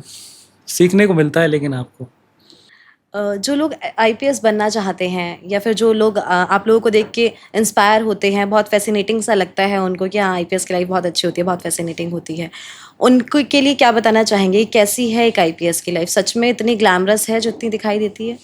लाइफ देखिए ऐसी ही है जैसी होनी चाहिए उसको। ये एक कहा जाता है कि आप चीज़ें जब उसमें आते हैं तब आपको पता चलती हैं। जीवन में कोई भी चीज़ कितनी भी अच्छी क्यों ना हो, कितनी भी आपको आकर्षित करे, एक समय के बाद उससे आप बोर हो जाइएगा। थोड़ा सा आध्यात्मिक टाइप का विचार लग रहा है लेकिन ये सच है। आप किसी के साथ भी रहिए, किसी के साथ भी आप जीवन जिए, या किसी भी तरीके के प्रोफाइल को आप जॉब प्रोफाइल को आप करिए, एक समय के बाद उसमें बोर हो जाएगा। मेरा मानना है कि आप वास्तव में अगर कुछ करना चाहते हो, अगर ओवरऑल, क्योंकि जब आप एग्ज़ाम दे रहे हो आपको पता तो है नहीं कि आप आईपीएस में जाओगे, आईएएस में जाओगे, आईआरएस में जाओगे, आईएफएस में जाओगे। एक जनरल कंसेप्ट होता है ब्यूरोक्रेसी का, सिविल सर्विसेज का। अगर आपको लगता है कि मुझे सिविल सर्वेंट बनना चाहिए, तो आपको इसलिए नहीं कि इसमें आपको बहुत आराम मिलेगा या बहुत सारी चीज़ें बहुत ये अच्छी गुड गुड गुड होंगी, ऐसा नहीं है। अगर आईपीएस जैसा जॉब आपको अगर मिलता है तो आपको चैलेंज फेस करने, अगर आपका नेचर चैलेंज फेस करने का है और मोटिवेशन आपका खुद अंदर से आता है, जुनूनी है आप, तभी इसमें आइए। और मूवीज़ को देख के आप प्रेरित होकर मत आइए। ये विशुद्ध रूप से जो सर्वेंट जो होते हैं, लोक सेवक वाला जो कंसेप्ट है वही है। डेली से आपको लोगों से मिलना, डेली लोगों से मिलना है आपको, बहुत सारे लोगों से, उनकी समस्याओं का समाधान करना है, क्राइम को डील करना है। और फिर आप एक समय के बाद बोर हो जाएगा अगर आपको अंदर से फील नहीं आता है इसमें। तो आपको खुद को अच्छा लगता है वर्दी पहनना या सारी चीज़ें, तभी आप आईपीएस चूज़ करिए। एक आईपीएस को क्या सैक्रिफाइसेस करने पड़ते हैं अपनी लाइफ में? अब आपको पर्सनल लाइफ में बहुत सारी चीज़ें कॉम्प्रोमाइज़ करनी पड़ती हैं। आपकी फैमिली भी होती है, और अगर मैरिड हैं तो बच्चे भी हैं आपके, अगर तो आप कम टाइम उनको दे पाते हो। फैमिली उतनी अगर समझदार नहीं है तो इश्यू होते हैं, लड़ाई झगड़े भी होते हैं, उसमें आप कुछ कर भी नहीं सकते हो चाहकर भी। अब आपको एक कभी कभी स्थितियाँ ऐसी हो जाती हैं, किसी को एक को चुनना हो आपको, तो बहुत सारी चीज़ें चलती हैं। तो एक तो फैमिली स्ट्रेस आपको डील करना पड़ता है, दूसरा हेल्थ का इश्यू मैं जैसे भी पहले भी डिस्कस कर रहा था आपसे, कि ऐसा नहीं है कि वो पुलिस विभाग में दूसरी रैंक पर भी आईपीएस ऑफिसर्स को भी करना ही पड़ता है, क्योंकि ऐसा नहीं है कि वो कोई सुबह जाता है शाम को आ जाता है, उसको भी रात को निकलना है, लेट नाइट को छापेमारी में जाना है, लॉ एंड ऑर्डर हो रहा है, इलेक्शंस ड्यूटीज़ हैं, डिजास्टर मैनेजमेंट में भी कभी कभी आपको देखना पड़ते हैं चीज़ें। रात को जग रहे हो लेट नाइट तक, फास्ट फूड खाने का कल्चर अब हो ही गया है, जगह जगह आप कर रहे हो तो वजन बढ़ता है आपका। तो ये एक हेल्थ इश्यू है अगर आप इसको डील नहीं कर पाते हो तो। और मुझे कोई इश्यू नहीं लगते ऐसा। और तो मुझे लगता है कि आपको पुलिस का जॉब एक बार तो ज़रूर करना चाहिए, नज़दीकी से देखना चाहिए जो भी है। एक आईपीएस ऑफिसर को सरकार की तरफ से क्या पावर या पर्क्स मिलते हैं? बहुत सारी सुविधाएं सरकार की तरफ से मिलती हैं। अच्छा सैलरी आपको मिलता है, जैसे आप जिस रैंक पे होते हैं तो वो रैंक के हिसाब से आपकी सैलरी उसमें बढ़ती जाती है। L10 से आप L11 और इस तरह से आप आगे जाते हैं। हर 4-4 साल में आपकी सैलरी बढ़ती है इसमें। और इसके अलावा आपको रहने के लिए अच्छा आवास मिलता है आपका, बंगला टाइप से, कुछ कुछ जगह बहुत अच्छे आवास हैं। गाड़ी आपको मिलती है, और बॉडीगार्ड्स आपके होते हैं, खाना बनाने वाला आपको कुक मिलता है। और इतनी सुविधाएं मिलती हैं आपको कि आपको उनके लिए कभी जो डे टू डे के जो स्ट्रगल होते हैं उनके लिए आपको बिल्कुल भी सोचना नहीं पड़ता है, और आप पूर्णतः 100% अपना जॉब को दे सकते हो, और पूरा ख्याल रखा जाता है आपका।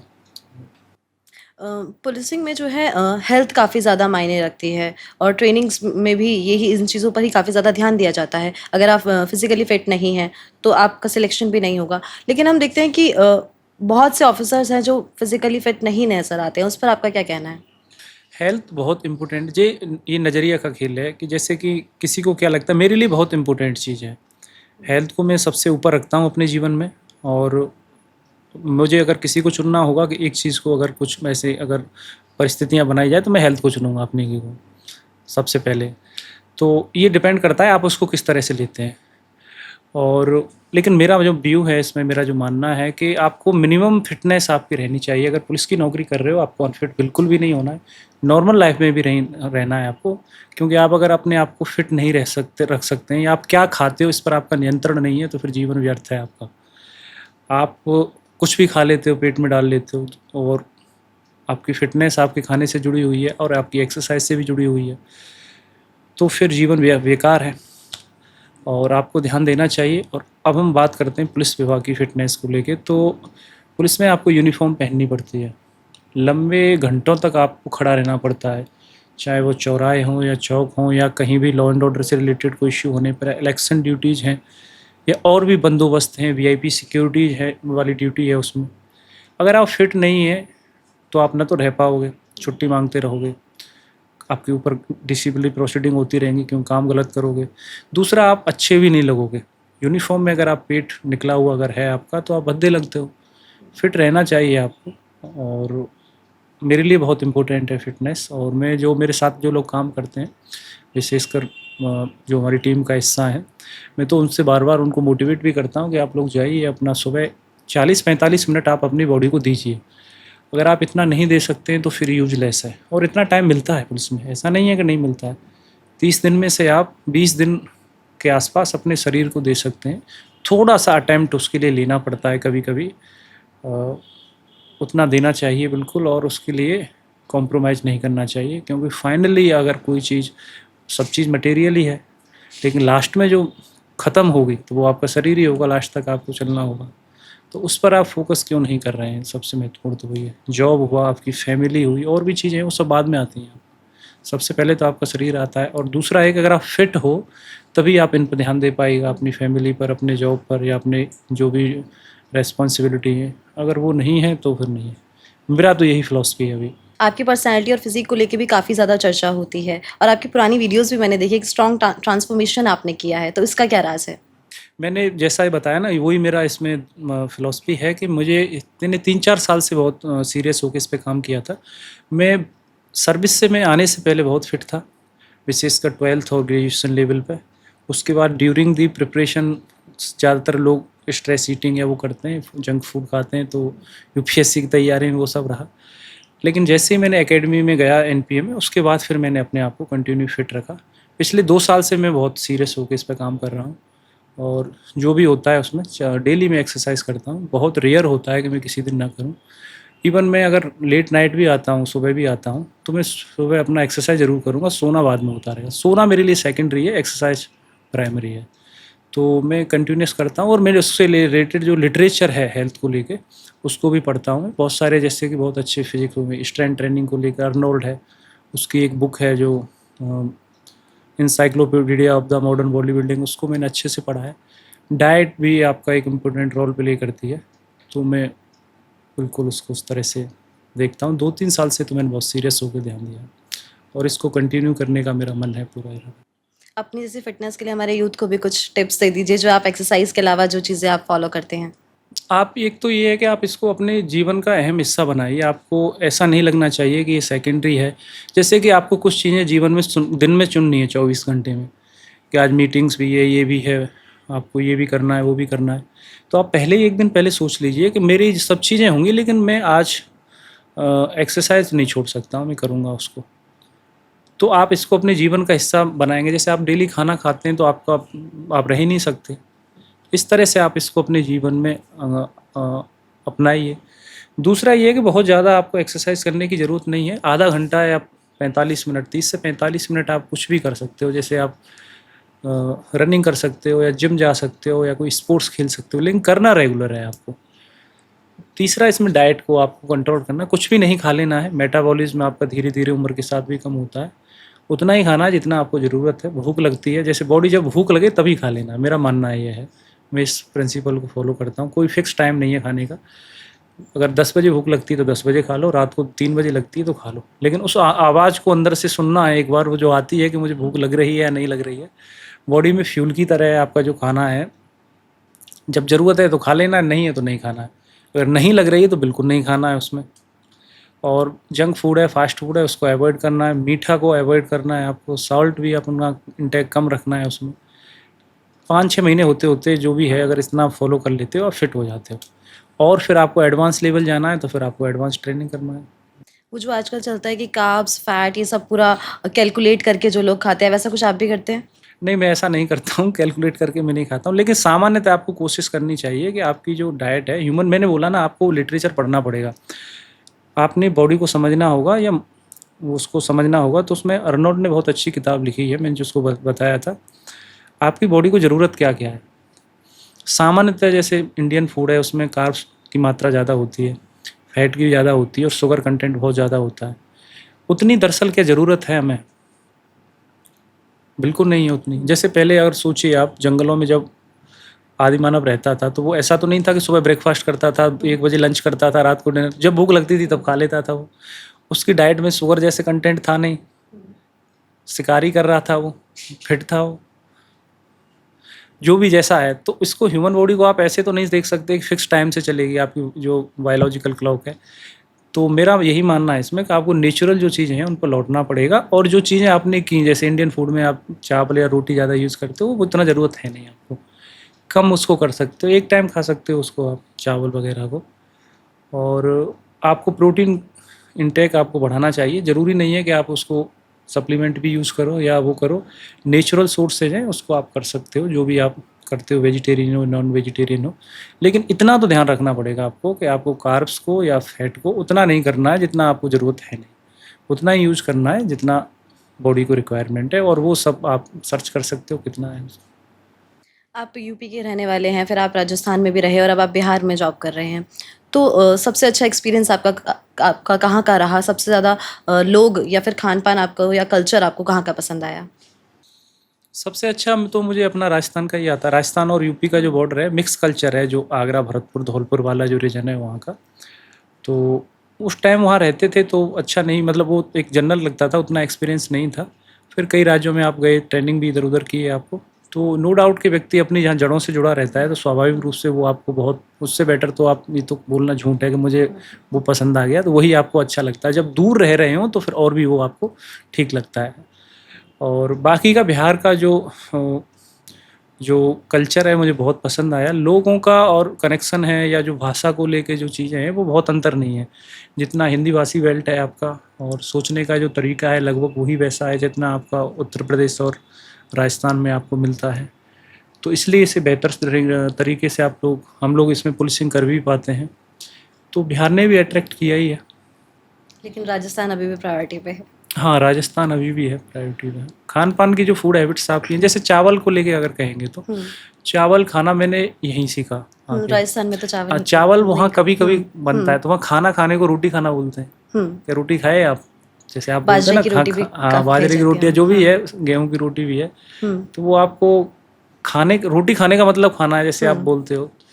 जनरली यहाँ चावल का कल्चर है आपको, तो वो अपना लिया, अच्छा लगने लग गया उसमें। लेकिन तब कोई सोचता भी नहीं था, हम लोगों ने सोचा भी नहीं था कि आप चावल खाते हुए पूरे दिन निकाल सकते हो आप, है ना? तो अभी हम रोटी नहीं खाते, आदत बदल गई कई 4-5 सालों में, कि दोपहर में अगर चावल खा लेते हैं तो फिर नहीं खाने की ज़रूरत है। पहले कभी सोचा ही नहीं था कि बिना रोटी खाए आप पूरा दिन निकाल सकते हो।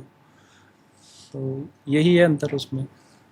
आपकी अभी तक की जो लाइफ रही, अभी तक की जो आपकी जर्नी रही, उसमें कोई प्राउड मोमेंट या कोई फ़ेवरेट मोमेंट की अगर हम बात करें जो आपके लिए हमेशा अच्छा रहेगा, जो आपको हमेशा याद रहेगा, आपके लिए फ़ेवरेट रहेगा? पुलिसिंग में आना ही मेरा सबसे अच्छा रहेगा। मैं कभी भी मानता हूँ अपने आप को, अकेले में बैठता हूँ या दोस्तों से मेरा डिस्कशन होता है, यूनिफ़ॉर्म जॉब को लेकर मैं बोलता हूँ कि मेरी ज़िंदगी में सबसे जो अच्छा है, जो मुझे लगता है कि जिसमें मुझे कोई शिकायत नहीं है, तो मेरा यूनिफ़ॉर्म का जॉब है, जो मेरी नेचर के हिसाब से मिलता है, और जिससे मैं बहुत प्यार भी करता हूँ, और मैं अपने आप को भाग्यशाली भी मानता हूँ कि मैं एज एन IPS ऑफिसर मुझे काम करने का मौका मिल रहा है। और मेरे लिए यही इनफ है, जैसे मैंने पहले भी बताया था इस इंटरव्यू में आपको कि मैं IPS ऑफिसर हूँ, यही इनफ है मेरे लिए। कहाँ पोस्टिंग होगी, क्या होगा, वो सब मेरे अधिकार क्षेत्र की बातें हैं भी नहीं, मुझे उस पर बात करनी भी नहीं है। मैं IPS ऑफिसर हूँ, यही खुशी की बात है, और यही मेरे लिए सबसे हैप्पी मोमेंट है। और इस जन्म में मुझे बहुत अच्छा है इस चीज़ को लेकर। ये मेरे लिए बहुत एक इम्पोर्टेंट और एक बहुत बड़ा इमोशनल अटैचमेंट का है, क्योंकि मैंने अपने फादर को उसमें देखा, और मेरा ख्वाब जहाँ जाने का था उससे बेटर मुझे चीज़ें मुझे मिली, और मेरी सारी ख्वाहिशें पूरी हुई इस जॉब में आने के बाद। तो इससे बेटर मेरे लिए क्या हो सकता है। जैसे आपको यूनिफॉर्म वाली जॉब चाहिए थी वो आपको मिल गई, जो आपने चाहा था वो आपने अचीव किया और यही आपके लिए सबसे बेस्ट है। तो अब आगे लाइफ में क्या पर्पस है या फिर क्या अचीवमेंट्स अभी भी हैं जो आप चाहते हैं पूरी करना? नहीं, अभी कुछ नहीं है, जॉब ही करना है, सिंपल है। Law and order, crime control and investigation जो पुलिस के प्राइमरी रोल हैं। और जहाँ भी जाना है मेहनत से और ईमानदारी से काम करना है। और जो समस्याएं हैं मतलब जहाँ जिस भी ज़िले में आप जाते हैं या जहाँ भी पुलिसिंग आप कर रहे होते हैं, तो मेरा जो ध्येय है वो यही रहता है कि अपराध बिल्कुल कंट्रोल में रहे, लोग सुरक्षित महसूस करें कि पुलिस है। तो बिल्कुल आप कभी भी निकलें या कोई भी हो, प्रॉपर्टी क्राइम हो या बिल्कुल नहीं हो, लॉ एंड ऑर्डर की बिल्कुल स्थिति नहीं हो, और जो केस जो लंबित हैं बहुत सारे पेंडेंसी चली आ रही है उसको कंट्रोल में रहे। यही मेरा ध्येय रहेगा इस नौकरी में जब तक हूँ तब। अब हमारा लास्ट राउंड है सर, रैपिड फायर राउंड, जिसमें मैं आपसे पूछूंगी, आपको फटाफट इनके आंसर्स करने हैं। टी और कॉफ़ी? कॉफ़ी, लेकिन ब्लैक कॉफ़ी। ओके। जिम या outdoor workout? Gym. Favourite comfort food? दाल चावल। पट्टा, राजस्थान और यूपी, कौन सा स्टेट सबसे ज़्यादा पसंद आया? अ, Patna. You prefer phone calls और text messages? Phone call. Most embarrassing moment on duty?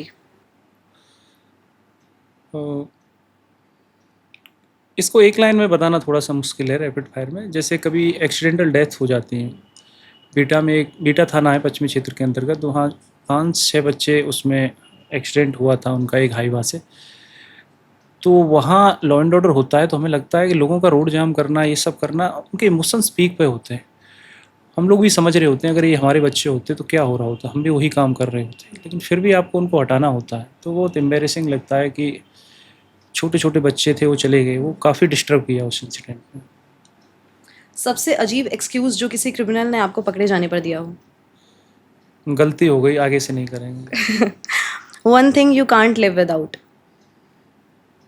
Physical fitness, health. कोई चीज़ जिसके लिए आप कभी ना नहीं बोलते? पुलिसिंग से रिलेटेड कोई भी काम। Favourite song? मैं दरअसल सॉन्ग सुनता नहीं हूँ। मैं चैंटिंग वगैरह, भक्ति वगैरह की सुनता हूँ सुबह, तो उसमें मुझे वो बढ़िया लगता है। जय विद होए नाथ हित मुरा, जो है ना वो वाला, वो बड़ा अच्छा लगता है। रामायण की चौपाई वगैरह बढ़िया लगती है। Okay. Favourite sport to play और वॉच? प्ले, क्रिकेट अच्छा ओके। लगता है। One word to describe your life? खुश रहो, अल्टीमेट गोल आपके जीवन का खुश रहना है, बाकी का रिसर्च करते रहो। एक एडवाइस जो आप अपने यंगर सेल्फ को देना चाहेंगे? वही जो मैं अपने लिए रखता हूँ कि आप खुश रहिए, और जीवन का अंतिम जो गोल है वो खुश रहना ही होता है। बट सिर्फ मटेरियल लाइफ तक सीमित नहीं रहना है आपको, और ये भी सोचना है आपको आगे की जो जर्नी है। पहले आप रोटी कपड़ा मकान का इंतज़ाम कर लीजिए अपने लिए, फिर वो करते रहिए ईमानदारी से जो जॉब आपको मिलता है, लेकिन उसके बाद सोचना है कि जीवन इससे आगे भी है, तो उस पर भी फोकस करिए। ओके। अब आखिर में सर, हमारी ओवरऑल ऑडियंस को कोई मैसेज देना चाहेंगे, कुछ कहना चाहेंगे? मेरा यही कहना है कि जो भी काम आप करते हैं उसको बड़ी ईमानदारी से करिए। जीवन के दोनों पहलू हैं, आपका फिजिकल है, स्पिरिचुअल भी है, नैतिक आयाम भी उसमें जुड़ा हुआ है। उस पर भी सोचना चाहिए एटलीस्ट हम लोगों को। अगर आप इतने सक्षम हैं कि आप ऐसी पोजीशन पर हैं, या इतना आप कर रहे हैं कि वहाँ आप अपनी डे टू डे की चीज़ों के लिए आपको सोचना नहीं पड़ रहा है, तो फिर आपकी नैतिक जिम्मेदारी बनती है कि समाज के लिए आप वापस करिए, चीज़ों को लौटाइए, अपना ईमानदारी से करिए, साथ ही साथ अपने और समाज के नैतिक कल्याण के लिए कुछ सोचिए आप। तो हमारा जो एक पूरा लिटरेचर रहा है वेदों से लेकर अब तक, तो उसमें कुछ चीज़ें हैं उन पर आप सोच सकते हो। मैं ये नहीं कह रहा हूँ उनको मानना है आपको, उनको पढ़िए, उनको देखिए, है ना। टेक्नोलॉजी तो आप पढ़ ही रहे हो, देख ही रहे हो सब कुछ, लेकिन उस पर भी आपको रिथिंक, दोबारा से पुनर्विचार करने की ज़रूरत है। बहुत अच्छा मैसेज सर आपने दिया, और पॉडकास्ट भी काफ़ी अच्छा रहा, काफ़ी अच्छी बातचीत हुई। बहुत बहुत शुक्रिया सर समय देने के लिए। Thank you so thank much. You very much. तो ये थे हमारे साथ आईपीएस भानु प्रताप सिंह जी, जिनसे बहुत सारी बातचीत हमने की, काफ़ी कुछ जाना। उम्मीद है आपको ये पॉडकास्ट काफ़ी ज़्यादा पसंद आया होगा। जल्द मुलाकात होगी आपसे नए पॉडकास्ट में नए गेस्ट के साथ। तब तक के लिए चैनल को सब्सक्राइब कर दीजिए, वीडियो को लाइक कर दीजिए और एक प्यारा सा कमेंट भी कर दीजिए। धन्यवाद।